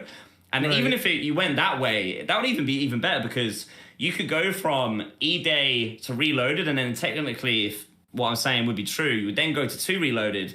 Because obviously as a PlayStation player, if I've only played Reloaded now and then E-Day this year, I need to experience Gears of War 2 story next before I can continue the story, So if I'm on PlayStation, whether it's PlayStation 5 and then even onto the PlayStation 6, I believe they can never release a Gears of War 6 until they've re-released Gears 1 through 5. And they have to do that, obviously, as maybe Reloaded. And it's the way that I see the trajectory, they've just moved to Unreal Engine 5. They took all this time to, do that. They're saying that E-Day is built from scratch in UE5, so they've clearly, built stuff inside UE5 that is assets, let's say the Locust drone that we saw in the E-Day trailer, that they've took the time to build the Locust drone asset in E-Day in Unreal Engine 5. Because I feel and the reason why, because I thought a lot of people out there were why are we not getting a Gears collection? That was never going to happen. It was never going to be possible now. It was always a cool, idea, and it was just never going to be, A, what we would have wanted it to be, and B, it would have worked, there would have had to be some sort of compromises, yeah. Wait, what that's why I believe, Microsoft learned from... What do you mean by that? Why would it have been hard? If you look at the Halo Master Chief Collection, it was just an absolute train wreck for so many years, and that was based on mostly Xbox original and Xbox 360 games with one Xbox One title. So if you wanted a Gears of War collection, would you just want, the 360 titles? Because the idea concept of doing them is Series X games, and obviously 2 and 3 never got Ultimate Edition, so they would have need fully remade from the ground up. It would have just not been possible to even do that in UE4 and have it be a functioning, working thing with campaign. It was always a fan dream to have that, because obviously we had the Halo the Master Chief Collection, but I think Microsoft learned their lessons with the Halo collection. Was all right, we tried this, and we tried this with really old technology, and it was a mess. I don't think this is ever going to be possible ever again, and that's why we've never seen a collection since, That's why I think we didn't get a Gears of War collection, yeah. I'm kind of glad, obviously, the Gears collection rumors didn't happen, because it kind of masked, the surprise announcement of Gears of War E-Day, and obviously we got Gears of War Reloaded, and I think it really comes down to just, Gears of War E-Day being obviously the return to the very beginning of the Locust War, and there's 10 years of fighting with Marcus and Dom for them to explore. Them doing Reloaded on all platforms, you know, the fact that PlayStation are involved, and even Steam now, like if you take on PC Steam, like, I can't go play the entire Gears of War saga on Steam. Like if I go to Steam right now, what Gears of War games can I play? I think it's like Gears 5 and Reloaded, yeah. So that doesn't even work. So it's like, if this is truly to be a saga, like if Gears of War deserves to be this iconic global video game, you know, saga, it needs to be playable everywhere. So like I need to be able to load up on Xbox, on PlayStation, on Windows PC, on Steam, and go play Gears of War 1, Gears of War E-Day, Gears of War 2, Gears of War 3, Gears of War 4, Gears 5, before we ever see a Gears of War 6. So I feel like that is the direction of where the Gears of War franchise is going, you know? Potentially E-Day with a trilogy, maybe even more an anthology series, prequel series, to tell the story of Marcus and Dom through the Locust War, to lead up to the original trilogy. And hey, you then also get the original trilogy Reloaded at the same time. And if they were to ever do a Gear 6, I feel like that's the path that they now need to take, because like you say, like if they can't do a Gear 6 now that PlayStation are involved, you know, they can't go from Reloaded to E-Day to Gear 6 with, like, where's Dom? Who's JD Right. and Kate? Where's Dom at? Where's Dom? It wouldn't make Where's any he gone? sense. Yeah. No, I agree. Yeah. Dude. I love your. I rambled for enough, man. No, I love your idea of like, because I thought about this too, having like after E-Day, they just follow right after, like where, like pick up right where it left off with a sequel to E-Day, and then make it like a new trilogy. I think I love the idea. I think it would be incredible, and I like the idea of. You're probably right that they're going to do like a Gears of War 2 Reloaded, and you know, and then a couple years after that, a Gears of War 3 Reloaded, something of that nature. It makes a lot of sense. I mean, what do you think, Xtra? You think that's probably what they're going to do? I certainly would like them to do that. I think I'm all in if they did. If the plan is E-Day all the way up to Gears of War 1 is like they're going to do a trilogy in there. Oh my God, bro. I'm all fucking in, dude. But what do you think, Xtra? Yeah, I think after E-Day, it's a very high possibility that we see a Gears of War 2 Reloaded. Maybe in maybe the next 2 years or something after that, because I don't think it's gonna take. Well, I don't know how Unreal Engine 5 works. Would they be rebuilding it entirely in Unreal Engine 5, or I don't know. I mean, it might take a very long time for something like that to happen. So, I mean, that's the high possibility for me that a Gears of War 2 Reloaded comes after E-Day. But I don't know. I'd love to see that. But speaking on the collection, I'd much rather the collection just be like strictly campaign based. Like I wouldn't really want a multiplayer, because I think E-Day is going to be like probably the biggest set of multiplayer modes that we've seen in Gears of War. So I think that's going to have like everyone playing the multiplayer. But as far as that, I don't know. I think a collection could be really good if it just had the campaigns in it. Well, okay. So what's interesting about that? I mean, obviously, we're not.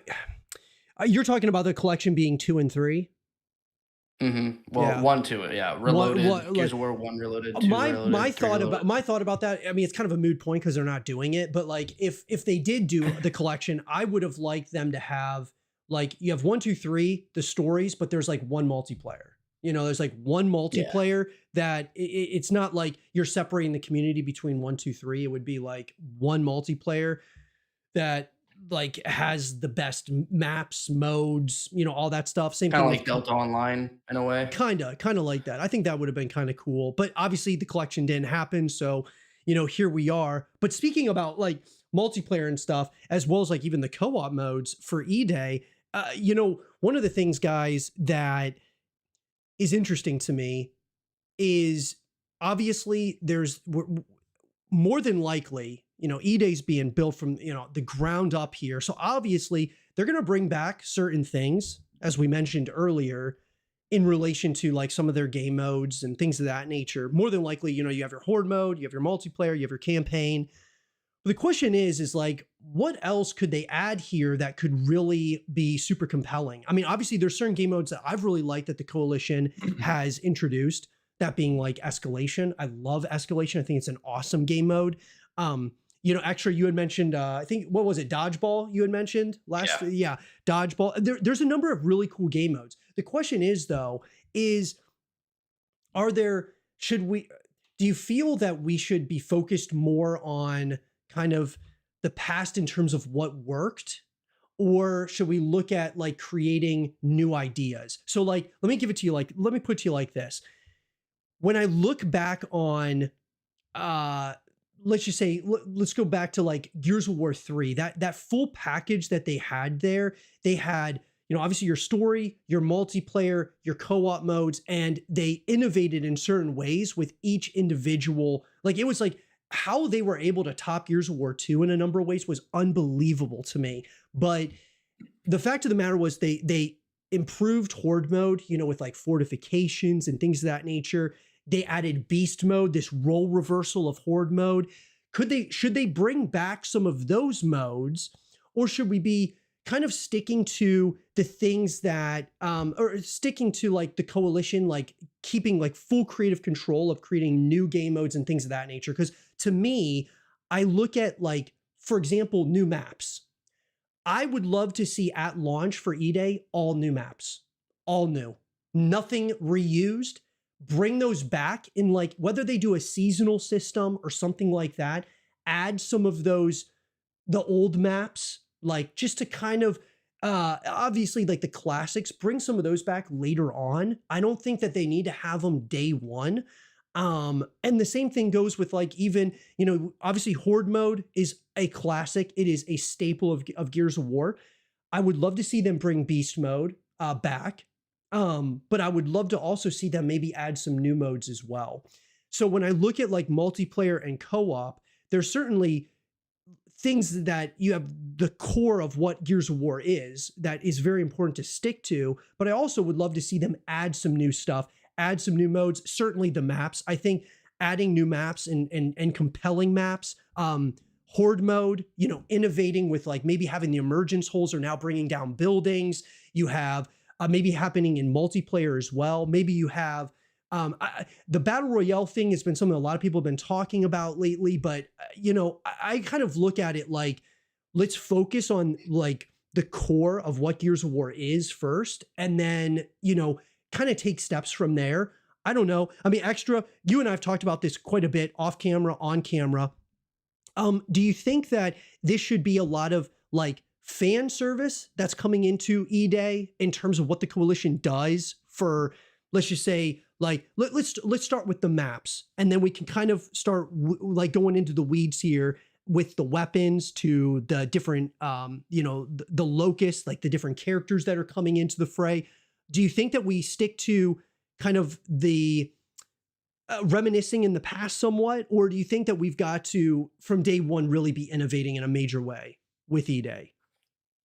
Well, when it comes to maps, I think there should be, back when Gears of War 4, they released they released a couple of maps that didn't have environmental situations in it, and then they later released environmental situations in those maps. I think that was really, really cool of them to do that. So I think for these new maps in E-Day, I would really like a before the war map and after E-Day. Like, I would really love to see how these maps looked before the war and after. Like, not every map needs to be that way, but I think that'd be a really, really, really freaking cool idea to do that. That's really cool, yeah. Yeah, something like that would be really interesting. I mean, do you think that you still have your classic loadout, Lancer, Gnasher, pistol, and then you've got the power-up weapons on the map? Like, do you think it sticks to that? Because here's my thing with multiplayer specifically, guys, is that everybody runs around with the Gnasher. And I'm not saying that the Gnasher's awesome, dude. It's awesome, right? But like, I really want there to be viable options, like within multiplayer, that every single weapon that you're utilizing is an option. You know what I'm saying? Like, it's not like everybody's just running around with one weapon. And I don't know, is that they need to add more new weapons? Like, do they have to continue innovating here? Yeah, dude. The good old Asher, bro. Yeah, Yeah, look, Nashville out, baby. bro. I listen to this. I've had people in the chat. They ask about the Nasher. They're like, which Nasher should we get? Should it be Reloaded's Nasher? Should it be Gears 5? Should it be Gears of War 3's? I'm like, bro, it doesn't matter about the addition of the Nasher. What matters with the Nasher is balancing the Nasher. It doesn't matter. Mhm. Like, you have to have a balance. And I look at that like, there's a lot of situations where the Lancer is not a very good viable option in a lot of situations. Pistols can be really interesting in certain situations. I want there to be a variety here. Like, when I jump into a game of, and I know Gears of War, like, as time's gone, as it's evolved, we've seen like the Nasher is the most used weapon on the map. I don't know exactly the best ways for them to try to add some new things to that where it's not just a Nasher fest. But see, they've kind of leaned into the Nasher quite a bit. You have like they have specific Nasher game modes, which I think it's great. But like, do you think that the classic loadouts should stay the same here? I'll go to you, Shadowz. What do you think? Do you think that there's anything that they have to fundamentally change about loadouts, about maps, like 3 lanes versus like, more wide scale? Like, what do you think about that? I feel like for map design, I think Gears of War is traditionally 3 lanes. So, Yep. I think it should stay like that. I think the maps are always was it symmetrical? Like, I think that works. I would say in terms of like the argument of like old versus new content, I think I agree with you. Like, I would like to see all new maps. Like, I look at Gears of War 4 and Gears 5, and especially Gears of War 4, like we had such a such a huge amount of continuously like bringing back the old maps, and obviously like Gears of War has existed for 20 years at this point, that there's obviously so many old maps that you can always bring back. But like I think at this point, like I want to experience new, man. Like, I want Gears of War E-Day to, if I was to say like Gears 1 to 5 was like a chapter, a book, like I would want Gears of War E-Day to be the start of that new book, Like, I would want it to be a fresh new beginning in every direction. So like I would want, especially for maps, like I want to experience some new maps, man. I've played Gridlock, I've played Blood Drive, I've done King of the Hill Blood Drive 50 years, I feel like I've done it for 50 years. Yeah. I've been playing those same old maps for so long that it's like I want to experience something new. So yeah, I would rather, in terms of anything, maps, game modes, like I would just want new stuff, new ideas, new concepts. Because it really, at this point, especially for Gears of War being around for 20 years, and you could look at this for maps and game mode choices and what they could bring and what they don't bring. It's like, if for Gears of War to exist at this point for 20 years, and where it's at in terms of popularity, that what the game modes have been and done and what the Gears of War franchise has been doing, like, something must not be working in terms of getting Gears of War to that next level. It's been around for so long at this point that I feel like they need to more heavily push towards trying new things and new experiences, and what new stuff could they do to elevate the game that the same game modes for 15, 20 years haven't, Like I would have a list of, old game modes that I'd love to see return, Gears 5's Guardian. I would love, obviously King of the Hill's got to be in there, Free For All Wingman is different types of game mode experiences. I enjoyed Gears of War 4 Escalation, but like, I don't really feel like those sort of game modes need to come back. I feel like You don't think Escalation should come back? Really? I enjoyed the Gears of War 4 version. It's just that I feel like Gears of War has had an issue for years where they have a playlist issue where there's too many playlists, and I feel like they have a game mode issue where there's too many similarities of game modes. I feel like the game modes really have to stand on their own and have their own thing. So like, King of the Hill, Blitz, Annex, Escalation, like they all have circular domination and judgment. Like they all had circular objectives, like it's too similar. I feel like each game mode that they choose to bring into E-Day needs to serve as its own and be like this is what makes this game mode unique, and you know, whether it's the objective, whether it's, you know, whatever the rule set may be. But I feel like there shouldn't be too much crossover, and like there can't be too many playlists. So like obviously the playlist comes down to how many game modes you have. Like I would rather have a more enriched, curated, focused, like hyper-focused experience, as opposed to having, you know, countless amounts of playlists and countless amount of game modes that just end up dying. You know, like I would rather 4 to 5 modes, you know, like focus on making sure that each of these modes are completely different from one another. You know, there could be old, like I said, you know, I just listed a few old modes that I'd love to see back. You know, there's obviously got to be opportunity for, you know, new things. There has to be some sort of new modes and new ways to experience Gears of War, and obviously that will be up for the coalition to do. But yeah, I feel like you can't have too many playlists, you can't have too many game modes, and I'd rather it be a more like rich, curated experience that just focuses down on, you know, team versus team, competitive arena, Gears of War gameplay. And it's like, for the loadout, like, we've obviously had 2 different options. We've had universal loadout of default traditional Lancer, Nasher, Snub, Grenade. Obviously, Gears of War 3 introduced a different, you know, choice of weapons. I think Gears 4 had it for a little bit, but yeah, mainly Gears of War 3. You could obviously spawn in with a sawn-off, you know, Hammerburst, Retro, so, you know, it changed the game up a bit there, because obviously if you're going to, you know, spawn in with a certain amount of weapons, like, it's going to have a major impact on the game, whether everybody's just got a Lancer or a Nasher, or if you can choose different rifles. Like, for me personally, like, I do prefer universal loadout of you spawn in with Lancer, Nasher. You know, I would rather have it that you only could get smoke as well, and I feel like a stun grenade should be a pickup. Like, I always feel like I prefer universal loadout where you have to play for the weapons, you have to play for the, you know, for the advantage, because I feel like any weapon given to the player is an advantage, and I feel like you have to earn that advantage. I feel like you shouldn't just be able to spawn off the rip with, you know, different types of weapons. Like, I know a lot of people really loved Gears of War 3, so, you know, whether they loved that aspect of it, you know, having, you know, different choice of different guns. We do know that obviously in the Gears of War E-Day trailer, there is a Retro Lancer, and it's like, are they going to make the Retro the universal loadout weapon, or if you can't take away the choice of Lancer chainsaw, because we know the Lancer with a chainsaw is going to be in the game as well, in some kind, whether it's the Mark II has been retconned, or, you know, some sort of prototype, or you know, even if it's just literally a physical chainsaw. But they have stated that, you know, that there should be a Lancer chainsaw in the game, and we will be able to chainsaw Locust in some way.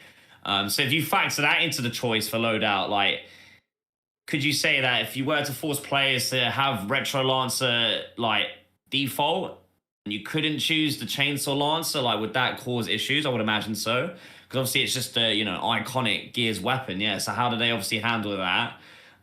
We've seen like Hammerburst, we had Enforcer, like a submachine gun in Gears of War 4. Actually, I forgot about that. I forgot about, yeah, the Enforcer. It was like a submachine gun type weapon. So yeah, you know, I guess it depends on what they want to go with, really. For me, I much prefer universal loadout for obviously the weapons that you spawn in with, because I feel like you have to play for that advantage to earn it. And obviously you're going to get a kill, or you're going to get map control or something. But then again, it's been a long time since obviously I played Gears of War 3, so I can't really remember of like... I remember abusing Hammerburst and Retro being super overpowered, and obviously if you do have multiple loadout options, then you then have to create obviously balancing of that, and how would you balance, you know, someone choosing this weapon over this weapon, and if, you know, if the team have got 5 of this weapon, or 3 of this weapon, or 4 of this weapon, is there like overpower, you know, balance issues? Like, obviously the more weapons you would introduce to the loadout, the more balance issues would arise, and you would have to figure out. But yeah, I guess it depends on what they want to go with. But yeah, for multiplayer, I would rather have universal loadout, new maps. I would probably prefer new game modes. Like, there's obviously some old game modes that I would love to see come back, but I really want E-Day to like represent, this is the new generation of Gears of War, you know, a fresh start, a new beginning, and we're here. Yeah, I really want the coalition to just put their foot down and be like, this is the game, this is Gears of War E-Day, And these are the decisions that we're making, yeah. Because like back in Gears 5, there was so much pandering to, oh, we're gonna change this and then this and then this and then this, and then it just changed So into much like change. every week it was a different game. It was different tuning, different movement, different weapons, and it's like it just caused so much riffraff in the community because you're changing the game so much based on community feedback that you're trying to please this person over here, and then this person hates the game, and then this person quits, and then this person likes it, and people were coming across like their best favorite version of Gears 5, and then it just got changed instantly, and it's like, oh, I don't enjoy the game now, I'm gonna leave.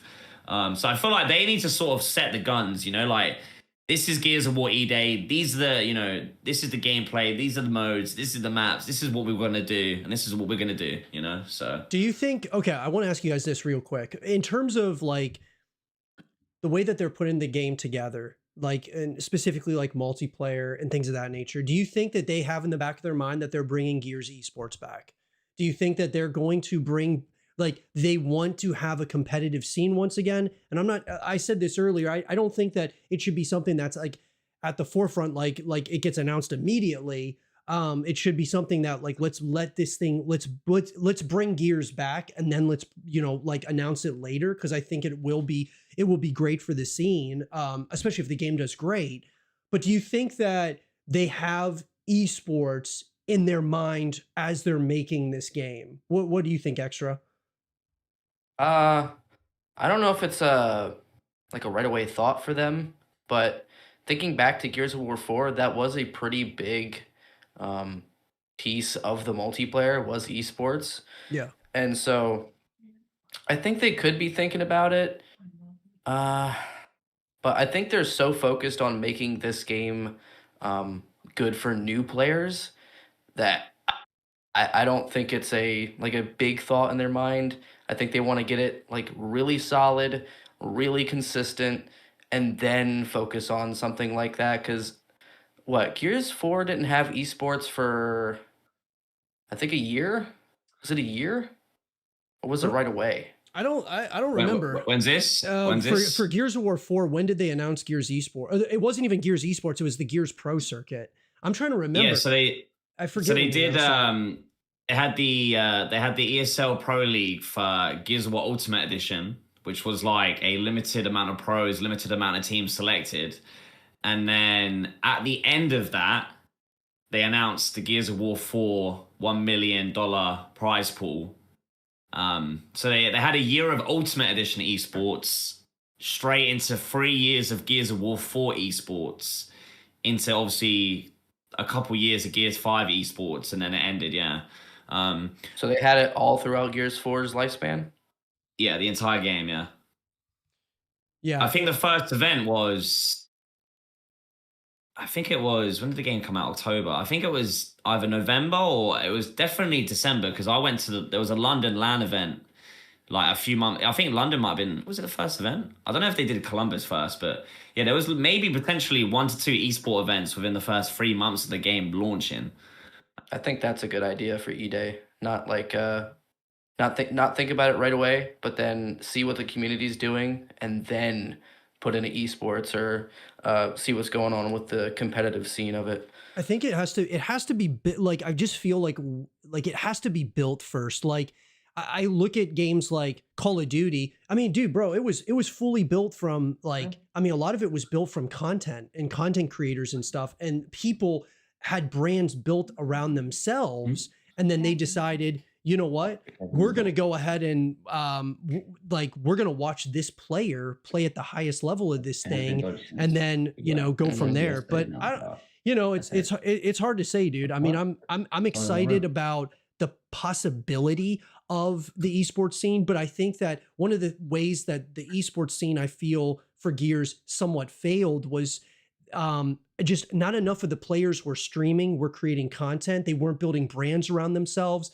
The salaries were inflated. The teams, like the viewership wasn't there. Like there was just a number of things. If it comes back, we've got to there's things that we've got to change about, like, just, I mean, it's going to take all of us for sure. I hope we can bring it back, certainly, but it's gotta, there's gotta be some changes for sure. I mean, yeah, I don't think that it's going to be something, I don't think it should be like at the absolute forefront, because it's only a part, like at this point, it would only be like a small part of what Gears of War it stands for as a whole. Do I think it should get added later? I do. I do think it should, especially if the game's great. And if it's like, it seems like a very highly competitive title where you've got PlayStation now coming into it and stuff like that. There's a lot of complexities to it, but yeah, I agree with you guys. I think it should probably be something that gets added down the road a little bit. Just focus on the game, focus on it being great, and then we go from there. Ultimately though, guys, the last thing that I wanted to like talk about, you know, we talked about like some of the modes. We've talked about, you know, some of the news or the lack of news that we've been having, and we're getting really close to, obviously, I mean, it still feels like it's far away, but we've got the showcase coming. We've got hopefully a beta coming as well. Is there anything specific that you guys think that there's something that could absolutely shock us about Gears of War E-Day? Something that none of us have really maybe talked about, something that like something that is gonna completely like blow everyone's minds, because I think that I don't know about you, Shadowz, but like Xtra Father and I, when we've talked about the Gears of War E-Day trailer and just E-Day in general, we were not expecting Gears of War E-Day to be the next Gears of War. We weren't expecting that. So what could be something that is like absolutely like just mind blowing that could change, you know, it could change the course of everything. And, you know, one of the things on our last episode of the Gears Cast we were talking about was, could the big, like, could something big that happens within, you know, because they talk about shaping the future of Gears of War and all of that. You know, one of the things that Xtra Father has talked about is like having like massive multiplayer maps, like a 20v20, something that got like, or we talk about we've talked about battle royale, we've talked about all that stuff. What would you think about like some of the massive battles, like you know, on bigger battlefields almost? Do you think that would, because you know, we talk about how E-Day, they're changing, they're obviously going to, this is a new generation of Gears of War. Do you think that this is the time that they should add massive scale maps, battle royale, stuff like that? What do you think, Shadowz? Yeah, so like I said, I mentioned it earlier before, obviously, we went live. Like, when I made a few Gear 6 videos, I think 2023, it was obviously concepts of what I would have wanted just to see in general in a 6th mainline Gears of War game. And yeah, I did make a video about a 20v20 war mode, just, you know, the idea concept of an overrun evolution of, you know, 20v20, you know, PvP, just the idea concept. Like, to me, I believe Gears of War multiplayer has peaked. I think it has hit the ceiling, and regardless of maybe what they try to do with E-Day, you know, you can change the gameplay, you can, you know, introduce mechanics. I feel like the meta of Gears of War, as you say, with how Nasher shotgun focus it is, and it will always be, because when you give, you know, when you have a game design of a third-person cover-based shooter where I can take cover to stop taking damage, the only way to get you out of that cover is to get close. And if I'm getting close, I'm using a close range weapon, which is the weapon that you spawn in with, the shotgun. So like, that is obviously the reason why it's such a shotgun heavy game, and it's always going to be a shotgun heavy game. And then I would say, for the game mode, for, you know, a war mode 20v20, I just spoke about the idea of what Epic Games tried in Overrun back in Judgment, because I feel like Epic Games realized this, that Gears of War has hit a ceiling in terms of like, hey, the meta, you know, the experience, the gameplay is now already established. The community kind of established it for themselves, and then Epic sort of took it on board and was like, okay, this is how the game is meant to be played. Because apparently, like, during development of Gears of War 1, like, nobody played the game like that with the shotgun heavy gameplay. They sort of played it with the concept of, like, you will sit in covers across each other and constantly, like, pop out of cover, like trying to shoot each other. They didn't expect people to, you know, use cover with the movement and a shotgun to get close and, you know, have those like intense shotgun fights, and then that be like the, you know, meta of the game. Like Epic never intended it to be like that.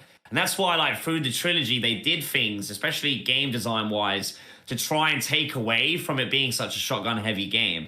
That's why you had like stopping power in Gears of War 2, and, you know, the rifles got powerful, and, you know, the rifles got better, and then you had multiple rifles to choose from. Like, they did all these things to try and, you know, make it so that it's not such a shotgun heavy game. But I feel like that's what Gears of War is, and Gears of War always be. And it's like, if you don't like that, then the game, that's, you know, you're at the end of the road, right? And so it's like, I feel like in order for Gears of War E-Day to really succeed, I feel like it needs to do something, not necessarily at launch. You know, again, let me, you know, get the campaign, let me get the multiplayer, let me get a horde mode, you know, make it super enriched across those three things first.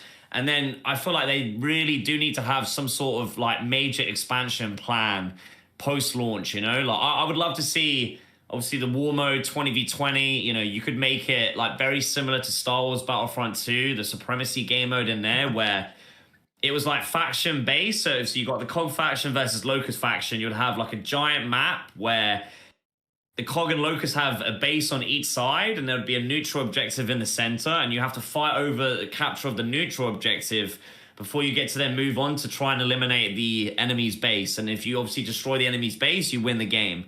And obviously you get to play as the COG, you get to play as the Locust. You could have like 25 playable character roster on each team, where similar to the way that like Beast Mode and Overrun worked, and even the way that Star Wars Battlefront 2 played. Like in Battlefront 2, you could play as like the clones and the droids, and you would start off as like regular clones and regular droids, and then as the match progressed and you got kills, did the objective and earned points, you could then spend that as like usable currency in the game to then spawn in as the better characters. So as the match progresses, you know, you could potentially see at the beginning some, you know, drones and wretches and tickers, you know, just fighting regular gears. And then as the match gets into it, you know, you could potentially have, you know, COG having, you know, vehicle support, and the Locust vehicles would be the characters themselves, you know? So like, if I go on a 15 kill streak, when I'm spawning in next, I'm redeeming my 4,000 points, and I'm spawning in as a Brumac, you know? I might have Xtra and Zro jumping on me as drones to help me with like additional guns, right? And we could be like a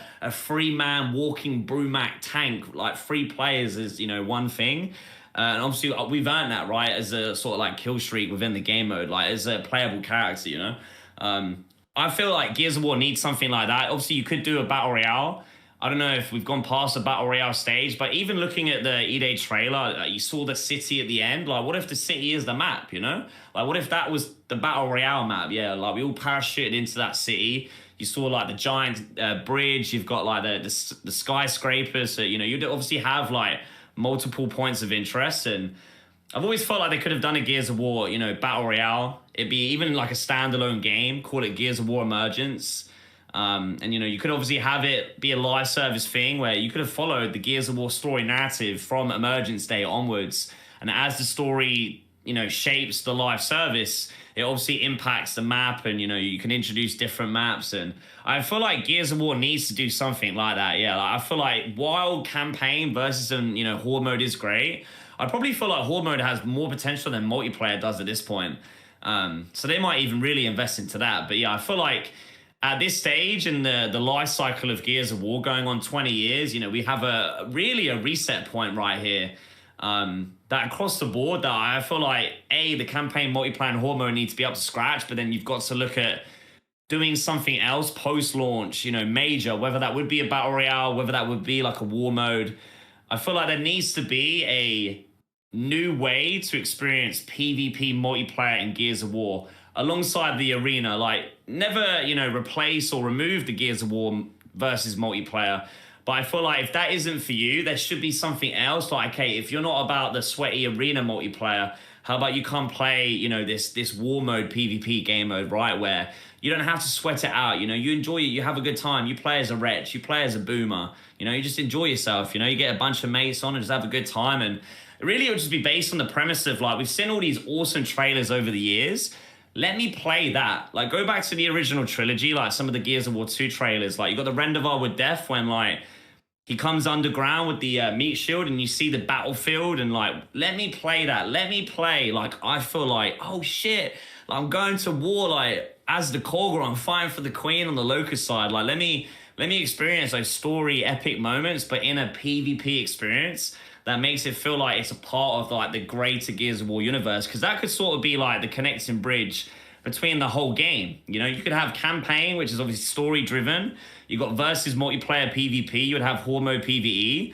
A war mode like that could be a connector of all of them. You know, it would be a PvP driven experience that feels like PvE, but also as you got like massive story elements in there as well. So yeah, I feel like they would need something like that. And especially as you say, like, I don't know, it's quite hard. Like the E-Day reveal might have been the groundbreaking, like epic moment, you know? I don't know if they ever will be able to top that. Again, as we spoke about earlier with how timing and obviously the build up to that moment, like, I don't know if they ever be able to, you know, top that. Like, even as you say about the reaction video earlier, like, I don't think I'm going to ever react like that again because it's happened now. So yeah, I feel like, I don't know about announcement wise if there's anything crazy that they could do, but yeah, I feel like there has to be something major that they do in the post release just to add to the product value. Because I feel like for me personally, like Gears of War E-Day needs to represent the re-emergence of the franchise, the beginning, the fresh start, but also to define and hopefully shape the future and just establish what is to come beyond Gears of War E-Day. So while it's as important as E-Day as a game product itself, I feel like it's even more as important than just the E-Day game as itself to obviously establish like the future of the entire Gears of War franchise beyond the E-Day. And obviously that comes down to the experiences that we get in E-Day and obviously whether we like the game or not. So, well, and I think, all you know, man. To your point about like with the 20v20, or I should say like what classic multiplayer's been up to this point, you're shooting somebody who's behind cover, you got to get closer, and so the meta turns into all shotguns. Well, part of the thing that we were talking about, you know, in the last Gears cast was destructible cover, and I think that that could be something that would be really interesting having here with E-Day, along with potential slide mechanic that you had mentioned that we had seen in the E-Day trailer. Potential, you know, could the emergence holes be something that really still like take place during live matches or during horde mode that are like significant, not just an emergence hole and a couple of, a couple of locusts come out or whatever. It's more like, no, this is like, it's significant. Like it's bringing down buildings. It's like, it's affecting cover. It's affecting things. I think like there's a lot of ideas that could be really interesting. That I think that they could lean into with whether it was a massive multiplayer mode or whether it was, horde mode or whatever. I think there's a lot of options there. Xtra, did you have anything that you wanted to add? I know you've been kind of pounding the table a while for about this the 20v20 and the larger scale maps in particular. So I've basically had the same idea as Shadowz. Like, I think basically a 20v20. Yeah. Yeah, like it would be so cool to see something like that in Gears, because thinking of Gears of War Emergence Day, like this is the moment. This is the big picture of Gears of War. And if we're not starting new with like all these new modes and bigger things to bring in new players, not necessarily just like all the veteran players that are gonna play the game regardless, but we need to be thinking of new things to bring in these new players. And I don't necessarily, as much as I think a battle royale could do something, I'm really kind of against it, because like I don't want Gears to follow trends of other games. I want them to set that for other games. I want other games to be like, oh my god, they've got something really fucking special here, and we need to implement that into our game. Like I'm so sick of Gears being a follower and not a leader. I want Gears to be that big brother of the whole multiplayer scene again, like it was back in the day. Yeah. No, hey man, yeah, I think it's time. It's time for Gears of War to you know, in a number of ways, get back to its rightful place on this, like the Mount Rushmore of these third-person shooters. And we're getting closer, guys. We're gonna wrap it up here, guys, but we're gonna each give our final thoughts. I'll start with mine. Mine are gonna be this, guys. Gears of War E-Day is close. We're getting closer. And I know it's hard, man. It's hard. Right now, it's been tough, dude. It's been brutal waiting for news to come out. But community right now, us, everybody who's in the chat, thank you so much, guys, for all of like the super chats. Everybody who's like following the channel, subscribing, all that stuff. I really appreciate each and every one of you. I truly do. We as the community have to keep Gears of War as alive as possible as we get closer to the launch of E-Day. This is a franchise that is on the brink of greatness and the brink of like the abyss. Like, we as a community have to come together, and that's why it's like I'm so grateful to Shadowz as well as Xtra Father coming onto the Gears Cast to just have these open conversations to talk about everything Gears of War, because I believe it's really important that right now, when everything else is silent, we're still talking. We're still here creating content, making sure that there is something to look forward to, whether it's theories, whether it's breakdowns, the future of Gears of War, even after E-Day and stuff. It's very important. And guys and girls out there, we are getting closer every single day to E-Day finally releasing to the world. And the next thing to really look forward to certainly is going to be the Xbox Game Showcase. But it's only a little bit longer, guys and girls. It's only a little bit longer. We're going to be here every single day for all of you. Whether Shadowz is streaming consistently every single day, whether I'm on a Gears Cast with Xtra Father, it does not matter. We're going to, we as the community have to continue to breathe life into Gears of War, and we will continue to do that. And I love all of you very much. Xtra Father, what are your final thoughts, man? Oh, well, what else can I say besides Gears of War E-Day is literally it for this franchise. It's so important. It is literally the thing holding Gears together right now. So, I mean, if this fails, man, oh man, that is it. That is it. Specifically for me, because you know I can't take much more.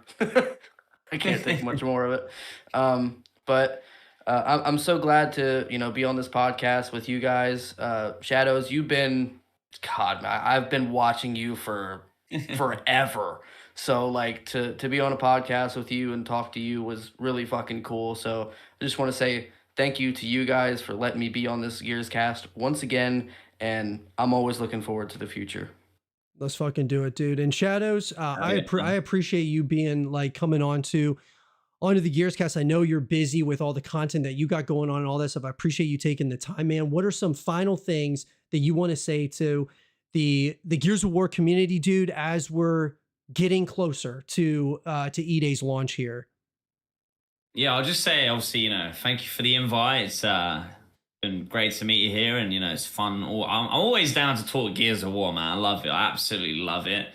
I think kind of, maybe the history shows itself. Like, obviously, I've been here for a long time, started when I was 17, 31, 32 this year. Like, time is ticking on. I'm in a similar position, man. Like, E-Day is, really the make it or break it Gears of War game. It's sort of like the last dance to, see whether or not Gears of War has still got it.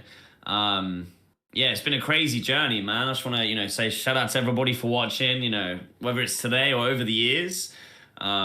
It's been a crazy journey, and we almost there, man. We got about 10 weeks, yeah, about 10 weeks, and we gassing. So while it has been hard, we have already done the hardship. Yeah, it's been 7 years since Gears 5 came out, 5 years since Gears 5 content and support ended. I remember when the Coalition made the announcement, they were like, yeah, we are moving on to Unreal Engine 5, and we will not be making any announcements for quite some time. And that was quite hard to hear. And obviously it's, luckily we're somehow still here. We survived. We made it.